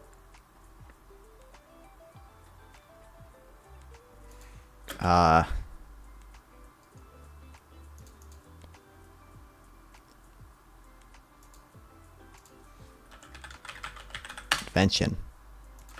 Date. 1960s, huh?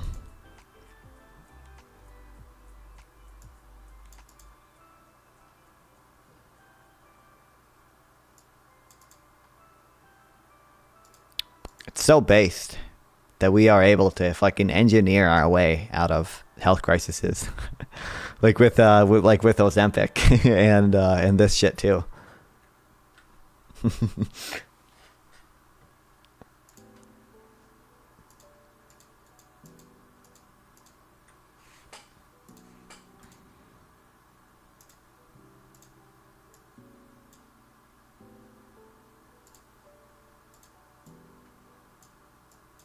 Oh wait, I shouldn't have done it.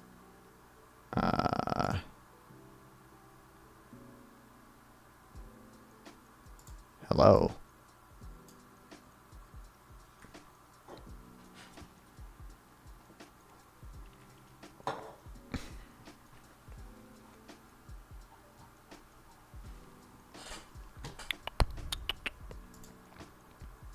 Okay, read that. We'll continue, I guess, on our Dark Brandon arc. Joe Biden is correct that violent crime is near a 50-year low.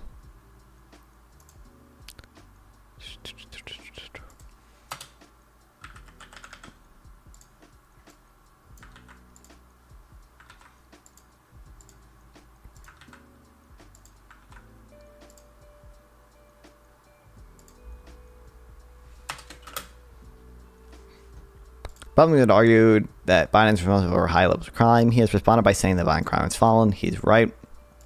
As President Joe Biden runs for re-election, Republicans have argued that he's responsible for high levels of crime. Biden has responded by saying that violent crime has fallen on his watch.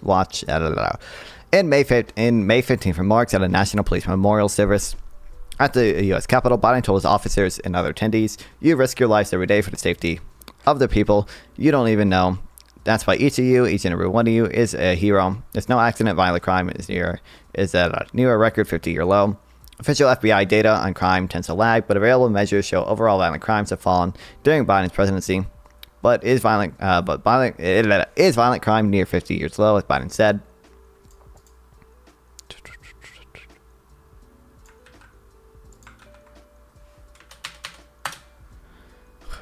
We check FBI data, and they found that he's on target. The White House did not respond to an inquiry for the article. 4 types of crime comprise the FBI's definition of violent crime: homicide, rape, robbery, and aggravated assault.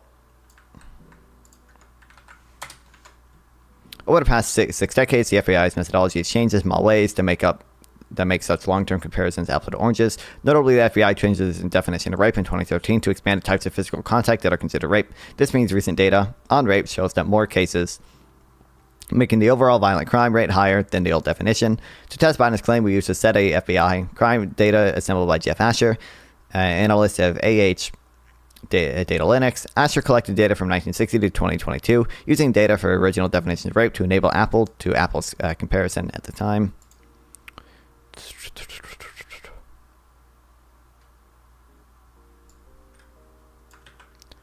Okay, set of FBI crime data. Some by Jeff Asher. Adjusted for changes in FBI methodology. Is that what they changed in 2022? They changed. What do you mean? They changed the definition of rape in 2013. I don't know what you're asking. What they changed in 2022?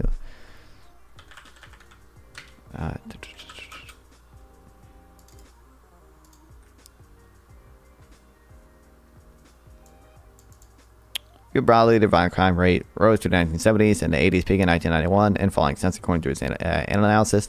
The rate has had a few upward blips, notably during the coronavirus pandemic, but remains far lower than its early 1990 peaks. 2 ways to determine which time span to use in analyze FBI data could either be the 50 years from 1972 to 2022, the most recent 50 years available in full year FBI data, or 48 years from 1974 to 2022, using 1974 because it was the 50 year from which Biden made the claim. We looked at the FBI data, analyzed hash at both time spans, and using either one, Biden's right about the 2022 data being near a 50-year low. About the crime statistics, well, in 2022, I don't know what you're asking. They changed the definition of rape in 2013. That's what that's what the article said.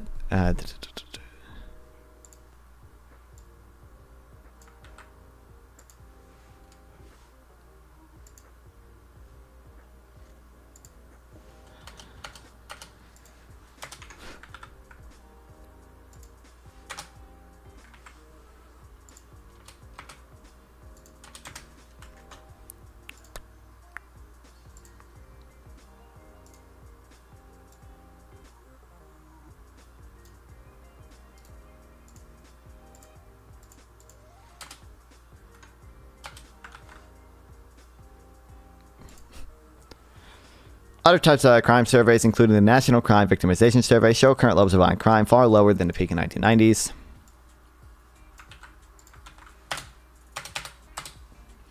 Preliminary data decline seen in 2023. Private sector estimates hold up with the full year FBI data. As just said, then FBI 2023 figures would sink to the lowest level in the past 50 years. Decline of violent crime of pretty much any magnitude would lead to 2023 rate being lowered than 2014 and 2019, as you said.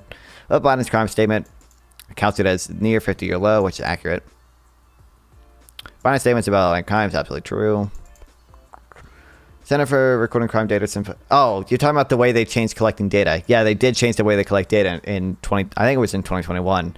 So that's like when you hear Republicans say that the FBI data is fake, that's because in 2021 they didn't collect data from a few big cities. You can see the percentage of the estimated percentage of the U.S. population covered by the FBI crime report dipped a lot in 2021, but in 2022 they backtracked and they started collecting data from those cities again. So they're still wrong when they say that, unless they say only for 2021 it dipped. Yeah, it did dip a lot when they changed data things.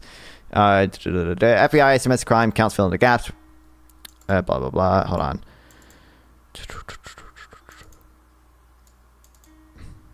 Where does he go over to change? In 2021, the FBI changed the system by which city police departments report crime. The new system was hard to use, so almost a third of police departments didn't send their numbers in that year. Some apparently think that means the FBI simply assumed the number of crimes went down because fewer cities were being reported to them. That's just not how it works. The FBI tries to estimate how many crimes happen in cities that don't report based on numbers for the cities that do report. The totals they show include these estimates of unreported crime. Now those estimates might be off. Here, really, we should have this in here as well. Let's finish this up. Yeah. Our ruling is true. Okay, well. FBI violent crime for 2022. The last year physically available. It's 370 for the population. We've met that. Preliminary data.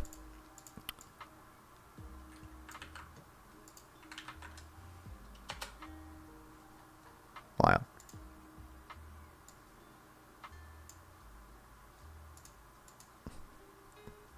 We've already read this before. I just didn't take notes in it. Here, let me just write down the bullet points so if it comes up again. What are you writing these notes for? Knowledge. It just helps me remember shit better if I write down notes for it. And I can use it in like future conversations or debates or whatever. Like I can, if I forget a certain number or whatever, I can go to my notes and I can bring it up.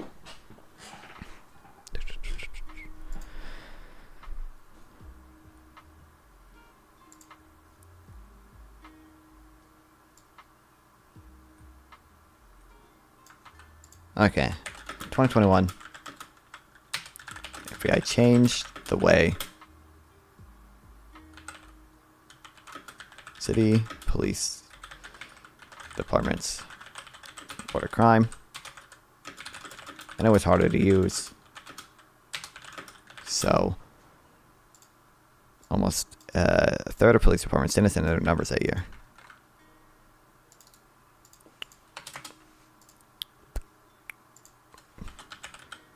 You can have infinite notes, but you still lose the PPG. Yes, accurate. This doesn't mean the FBI simply assumed the number of crimes went down because fewer crimes were being reported on. The FBI tries to estimate how many crimes happen in cities that don't report. Based on our report, the totals they show include these unreported.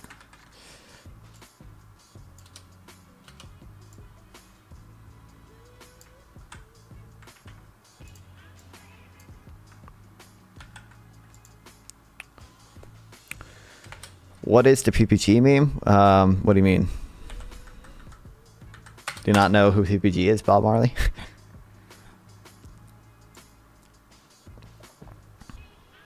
Assessments might be off.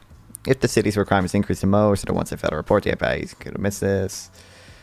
Assessments could be low, but the FBI is not simply tolerating after crimes and saying, okay, whatever.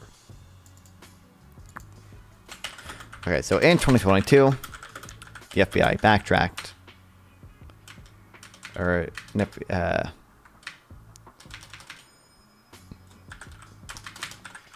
by 2022, however,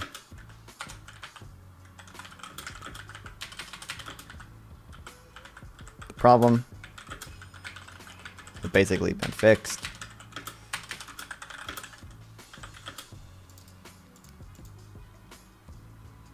Jeff Asher, renowned criminologist who studies crime, is a good post explaining how by 2022 police reports has started reporting again.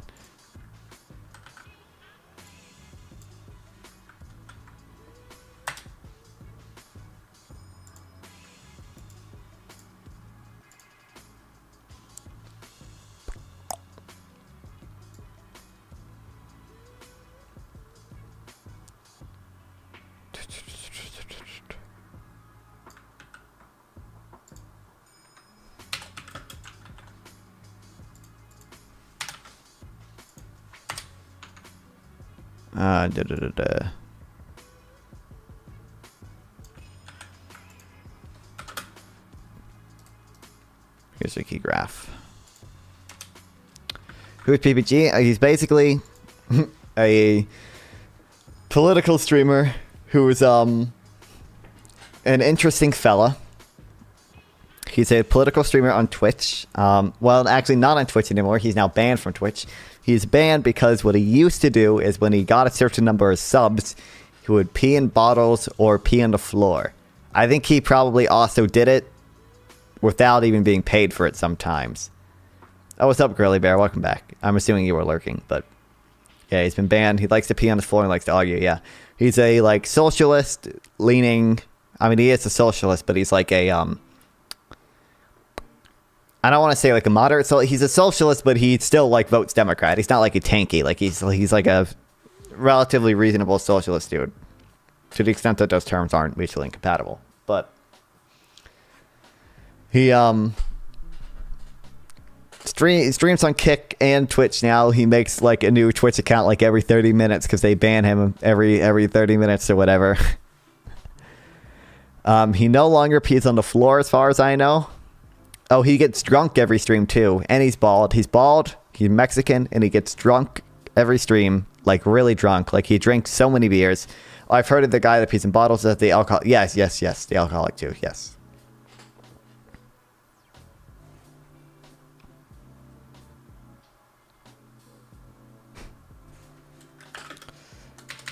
Okay, so FBI data from 2022 onward. It's just as accurate as before.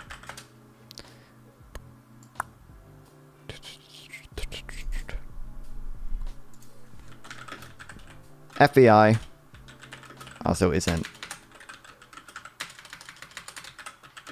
the only data source telling us crime is down.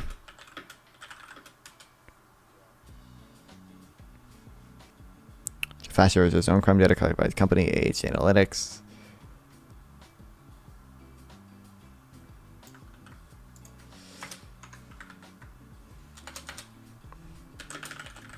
Which uses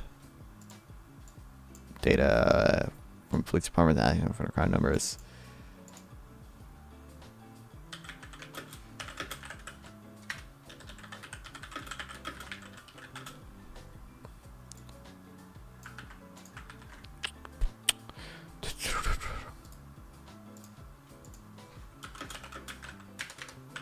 Also shows a drop in violent crime.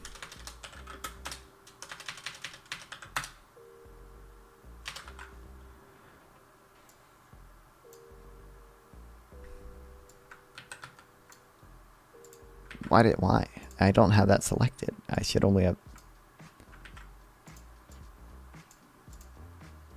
this selected, but it won't let me.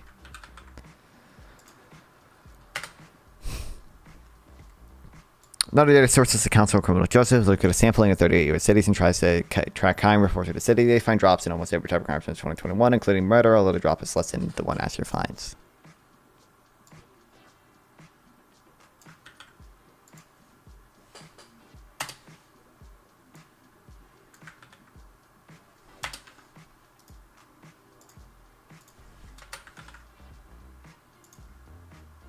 Another data source in a major cities chief association, which includes 70 big cities, political data on crime.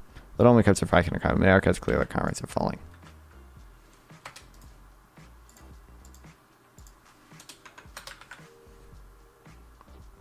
Two other data sources include the gun violence. Okay, yes. And the CDC. Both of these, so fatal shootings are falling. Like they have no real arguments. They have to pay for the he earns in a floor card. He is a commercial carpet cleaner.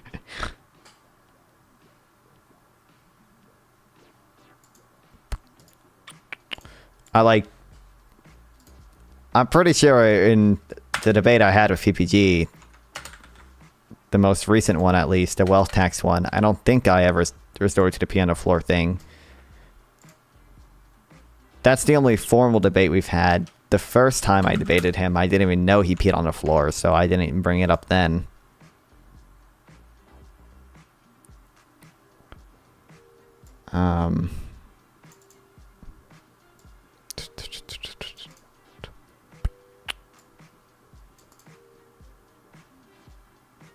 Okay, well.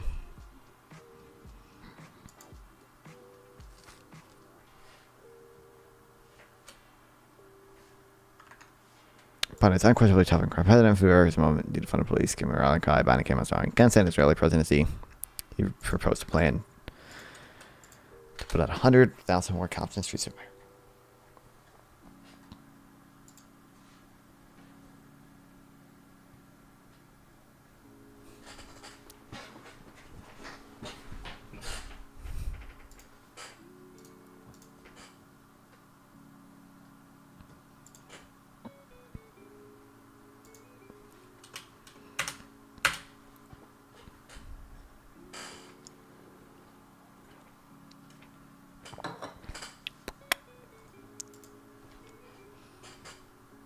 If you, I'm pretty sure if you look up political person guy, my video is actually the first one that comes up. Okay, well, the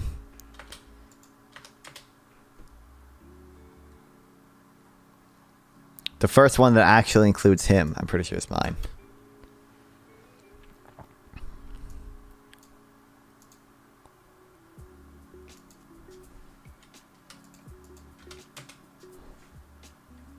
Oh, no, I'm not anymore. Oh, because he has his own YouTube channel now. Oh, because he got banned. But before, yeah, this video was the first one that came up.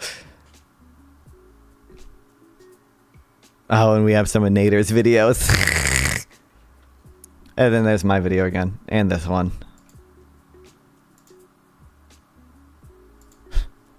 Down in the hollers, a guy they call political person. He talks about quality and sharing with fervor. But there's something strange. I can't, actually, I probably can't show this on Twitch, huh? Because the supporter what got him banned. Why did you post all this video full of nonsense still in it? Genuine question.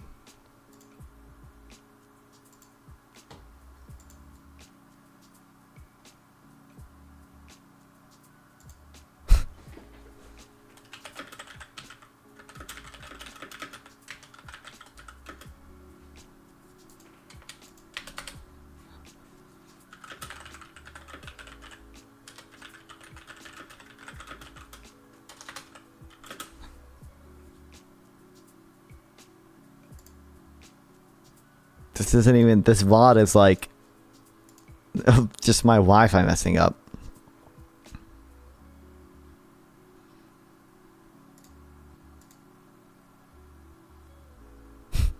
Why did he just up, does he even stream on YouTube anymore? I don't know if he ever figured out how to set up multi-streaming, even though he could multi-stream to like everywhere except for Twitch. But I mean, he makes no accounts anyway. He could set it up. I mean, he does stream to Kick, I know, but he can stream to Kick and YouTube and Rumble, and I don't think they would have any problem with him. And no one watches on Facebook or Twitter, or actually, someone might watch on Twitter.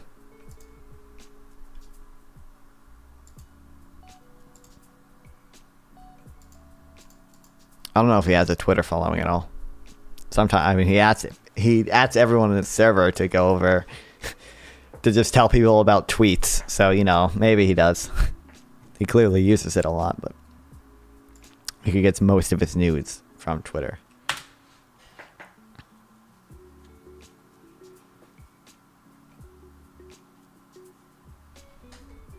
All right. I got some econ stuff to read. Let's go. Let's go.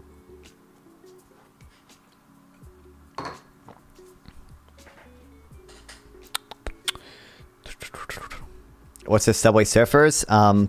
It's for people, I mean, you're not interested in this fucking, in just me reading. I gotta keep you entertained somehow. That's what it's for. It's for ADHD-minded Gen Zers who are bored by just reading, or just reading.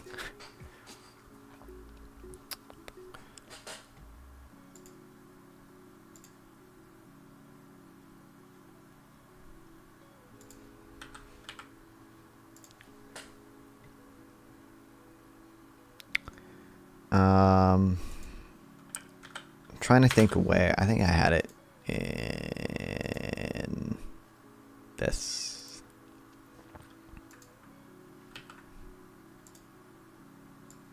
I don't know why I have two of these.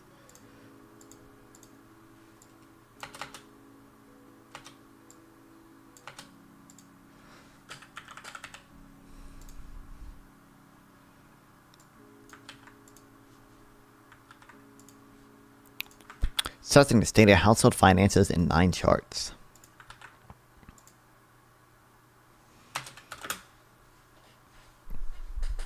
Interesting use of Hamilton Project has tracked the changing state of household finances. In this piece, we provide data interactives for key economic indicators for consumer spending, income, wealth by business cycle, and wealth by business cycle. We highlight the 2020 business cycle in orange relative to the 7 most recent business cycles from 1960 through the Great Recession in green and purple. What we find is consumer spending has been solid, driven by robust goods spending. Real disposable personal income and important driver spending has been relatively weak, even though real compensation has held up relatively well. Household wealth remains a source of strength for spending, although homeowners' equity is expensive to borrow against, and gains in corporate equity have been volatile. Funny how Trump, even from a free market policy, is objectively the worst candidate. Yeah, I know, it's wild. Yeah. I know, like people should be drilling down way harder on that, but people are retarded. So it's like voters are just dumb. So like voters are like, I mean, like you just go to Twitter and like look at like someone puts out a chart like saying real GDP is super high, and 90% of the responses are adjust it for inflation. Like. That's the world we live in. I think I liked a tweet. That link to another tweet. God,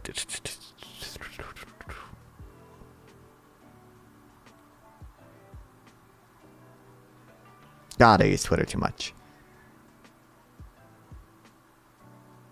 Yeah. Real GDP is at record high. Remember to always adjust for inflation. We've lost 40% of our long-term growth metric over time. Looking at the nominal index. This might just sound weak. Shouldn't we use the US GDP per capita? Oh, well, this is somewhat fair. What's your point? Now compare household prices since 1980.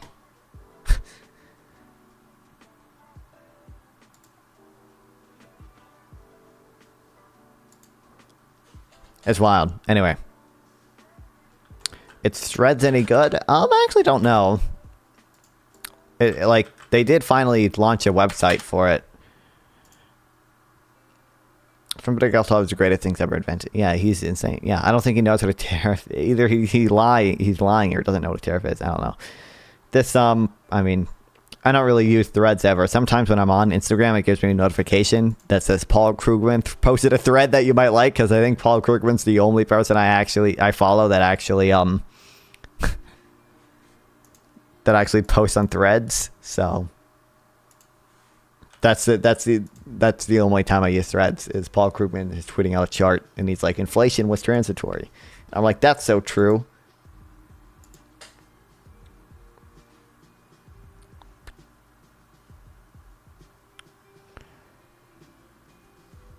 I want a shirt. I gotta check something real quick. What the fuck?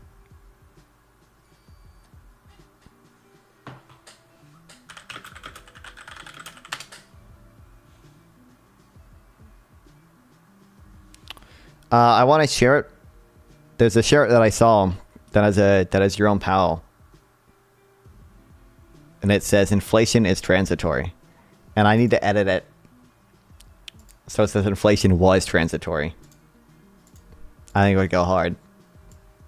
Yeah, we have this shirt, but what I want to do, we scratch out this, like we put a red line over this and write was, and then also probably add the chart of inflation in the background, the harmonized index, because the harmonized index is superior. So you can see like it's flat, and then there's a big spike around his head, and then it flattens out again. And then on the back of the shirt, I'll put the unemployment numbers there and show how unemployment didn't go up. This will be on the back of the shirt. That'd be a fucking hard shirt.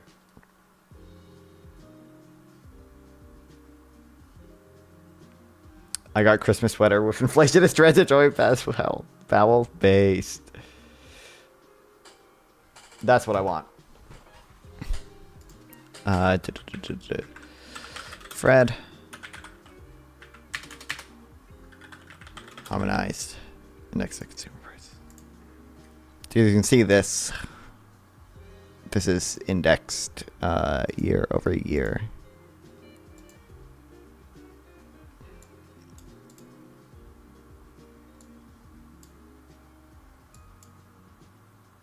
It'd be so based.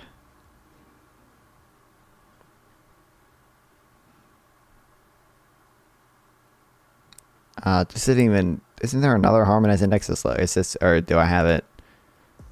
This is changed from a year ago. Percent change from a year ago is what I want. Did I not?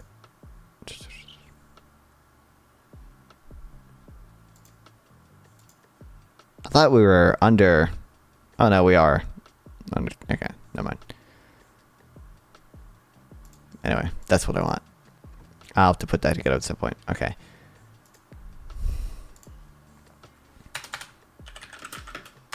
Comparing the 2020 business cycle in orange relative to the most. Some most recent business cycles.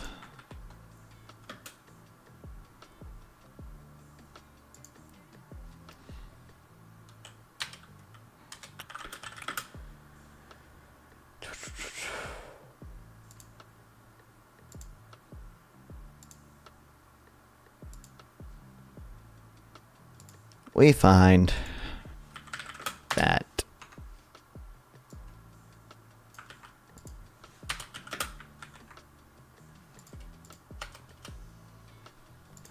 those things.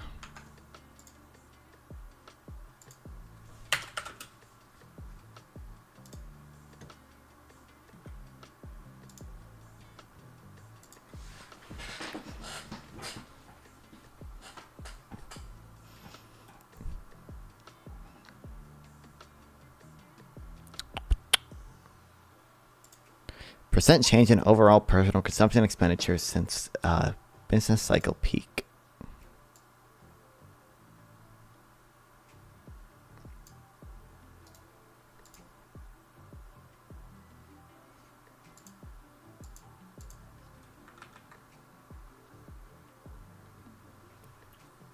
There was a time where even team transitory people were saying they were wrong. Can't believe it. Expel them from the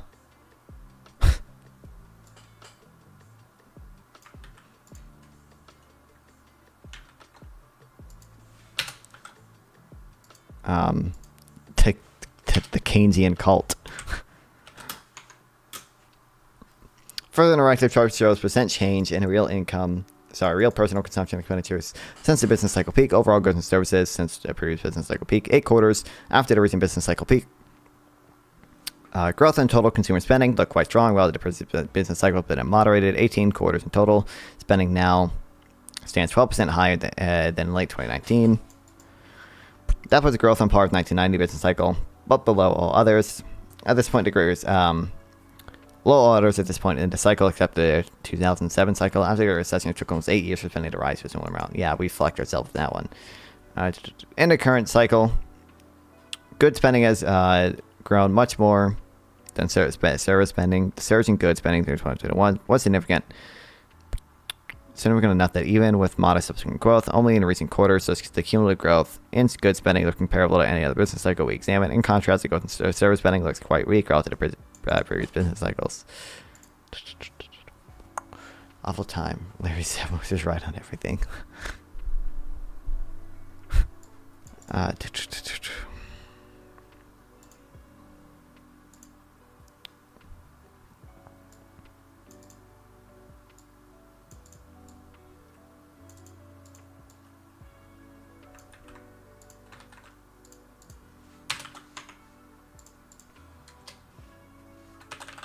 Most of this has been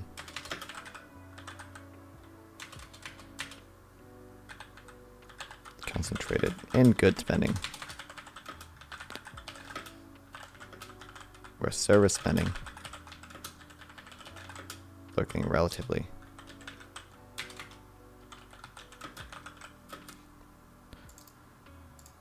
weak.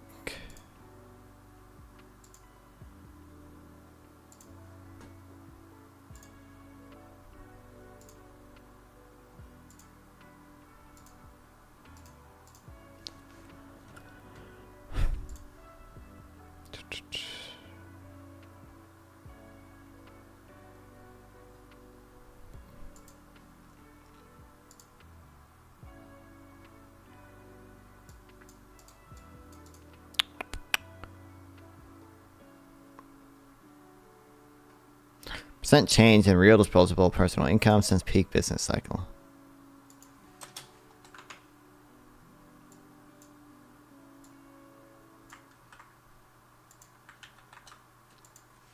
Some of this is going to be composition effect too, right? So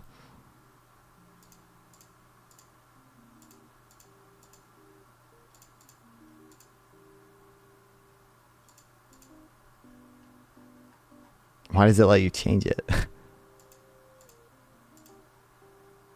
Oh, no, actually it makes sense to let you change it. Okay.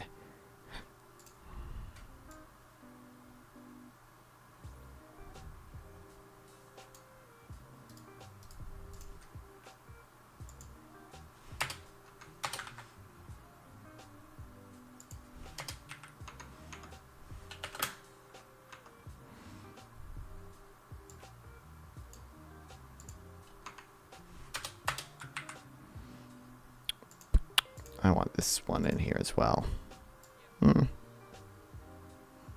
Man, the Great Recession really just we did not do well with that one. Second interactive chart shows the percent change in real disposable income and real compensation employees since the previous business cycle peak. The strength in spending growth in 2021 and subsequent moderation followed a somewhat similar path to real income growth. Real disposable personal income saw very strong gains at the beginning of the current cycle, largely reflective of fiscal support to households. Since early 2022, the growth in real income relative to previous cycles has been at the low end of previous cycles. Pattern was also evident in real consumption. Growth in wages and salary exceeded inflation for a few quarters after the pandemic began and through 2021.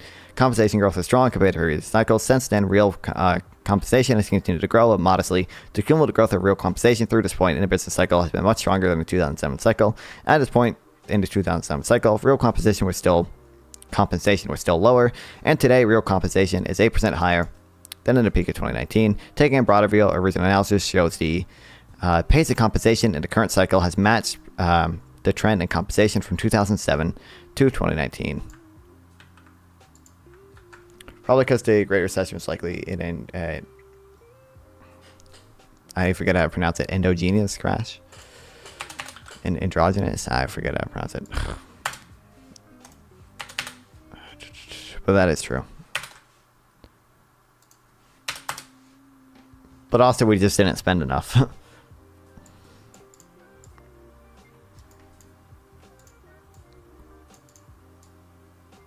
And we're able to prove business cycles growth in real disposable personal income has been weaker growth in compensation. That is because at this point in the business cycle, personal taxes are relatively strong and government benefits relatively weak.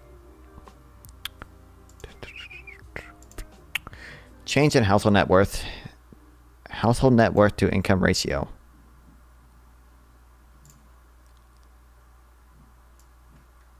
That's it.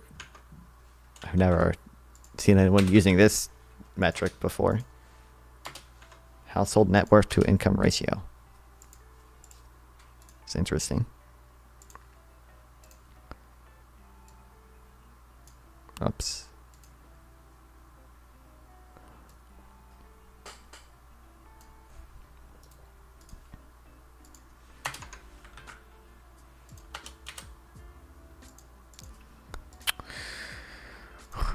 Interactive figure 3 shows change in household net worth, liquid assets, corporate equities, relative to previous business cycles. Here, let me look at the other charts as well.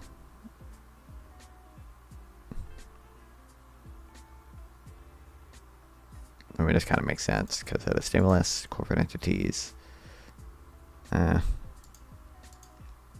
owners' equity in real estate. Makes sense. Relative to the moderate pace of income, household wealth has expanded robustly, leading to a large increase in the wealth-income ratio, providing significant support for consumer spending. Indeed, the run-up in stock prices and home prices led to an increase in net worth-income ratio for the first 2 years of the business cycle.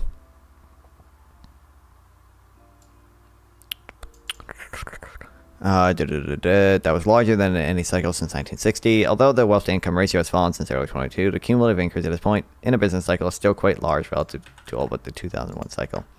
Yeah, it's been enough for giving a coverage share. Yeah.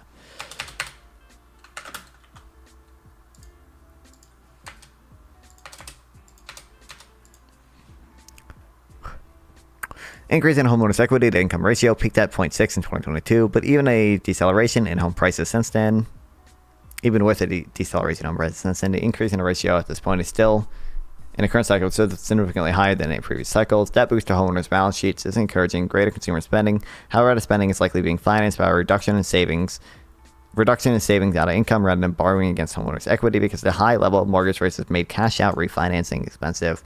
The corporate equities income ratio has increased 0.4 during the cycle, showing 4 years into a cycle, but its past has been much more volatile, perhaps dampening how much households feel confident in spending its wealth. Moreover, household wealth is increasingly concentrated in illiquid assets such as housing and corporate equities, rather than liquid assets like currency and deposits. As of today, the net increase in household liquid assets to income ratio is nearly zero, notably lower at any point in any previous cycles, and lower than the gains in liquid assets. Households no longer have significant resources from pandemic-era fiscal support, sitting in liquid accounts and ready to finance consumer spending. Going forward, the outlook for consumer spending is mixed. Some factors point to weakness. Good spending might outright fall if some of the increase in good spending over the past few years, particularly durable good spending, proves a change in timing of such purchases rather than an overall increase in spending over time. In addition, real income growth has been modest relative to previous business cycles. Other factors point to more strength in spending. Household wealth looks quite strong, and an expected decline in mortgage rates will make less expensive for homeowners to borrow against home equity. If the recent strength in corporate equities endure, consumers may well be more confident spending out that wealth as well. Some signs.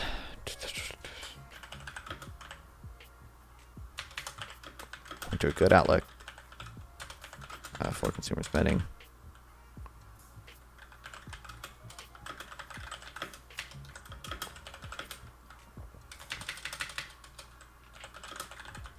Like increases in household wealth.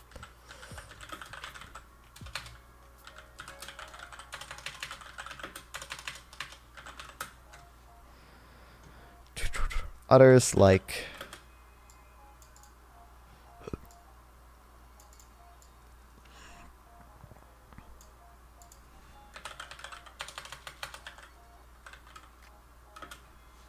modest real income growth, but previous cycles.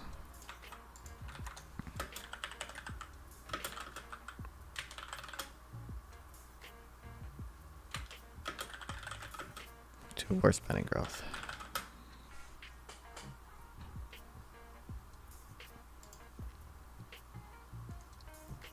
Let's see here. Look, we can PPT's live.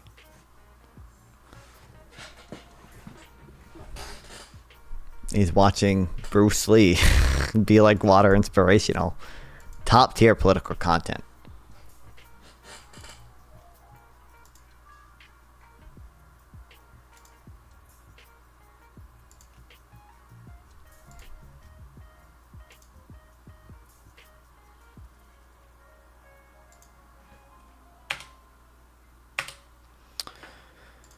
Has pay kept up with inflation? How long is this?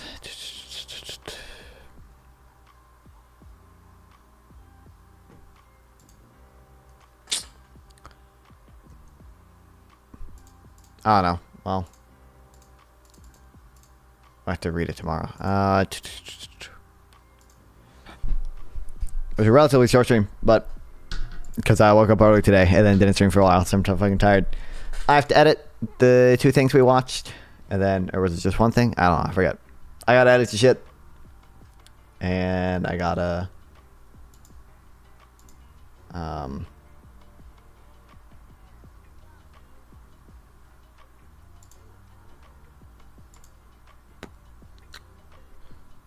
Gotta do whatever. Oh, then sleep. Gotta edit shit and sleep. Okay, thanks for watching. I love streaming. Love you guys watching me stream. I will stream again tomorrow for hopefully longer next time. Yeah, I got some. I need to set up some cool shit. I'll see if I can get some of the Jubilee people on. I think it'd be interesting to talk to some of the Jubilee Trump supporters because they're not like popular people, so they might actually be willing to come to my stream. And at some point, I'll do. I'm hopefully setting up something with Mike Efron to do worker co-ops. Nice job staying consistent lately. Thank you, going sneaky. Yeah, I've been more consistent lately. Yeah. Great job. Aw, thank you. Well, I didn't stream yesterday, but I took a break. I was playing Fortnite. Anyway, see you guys. Thanks. Goodbye. Goodbye.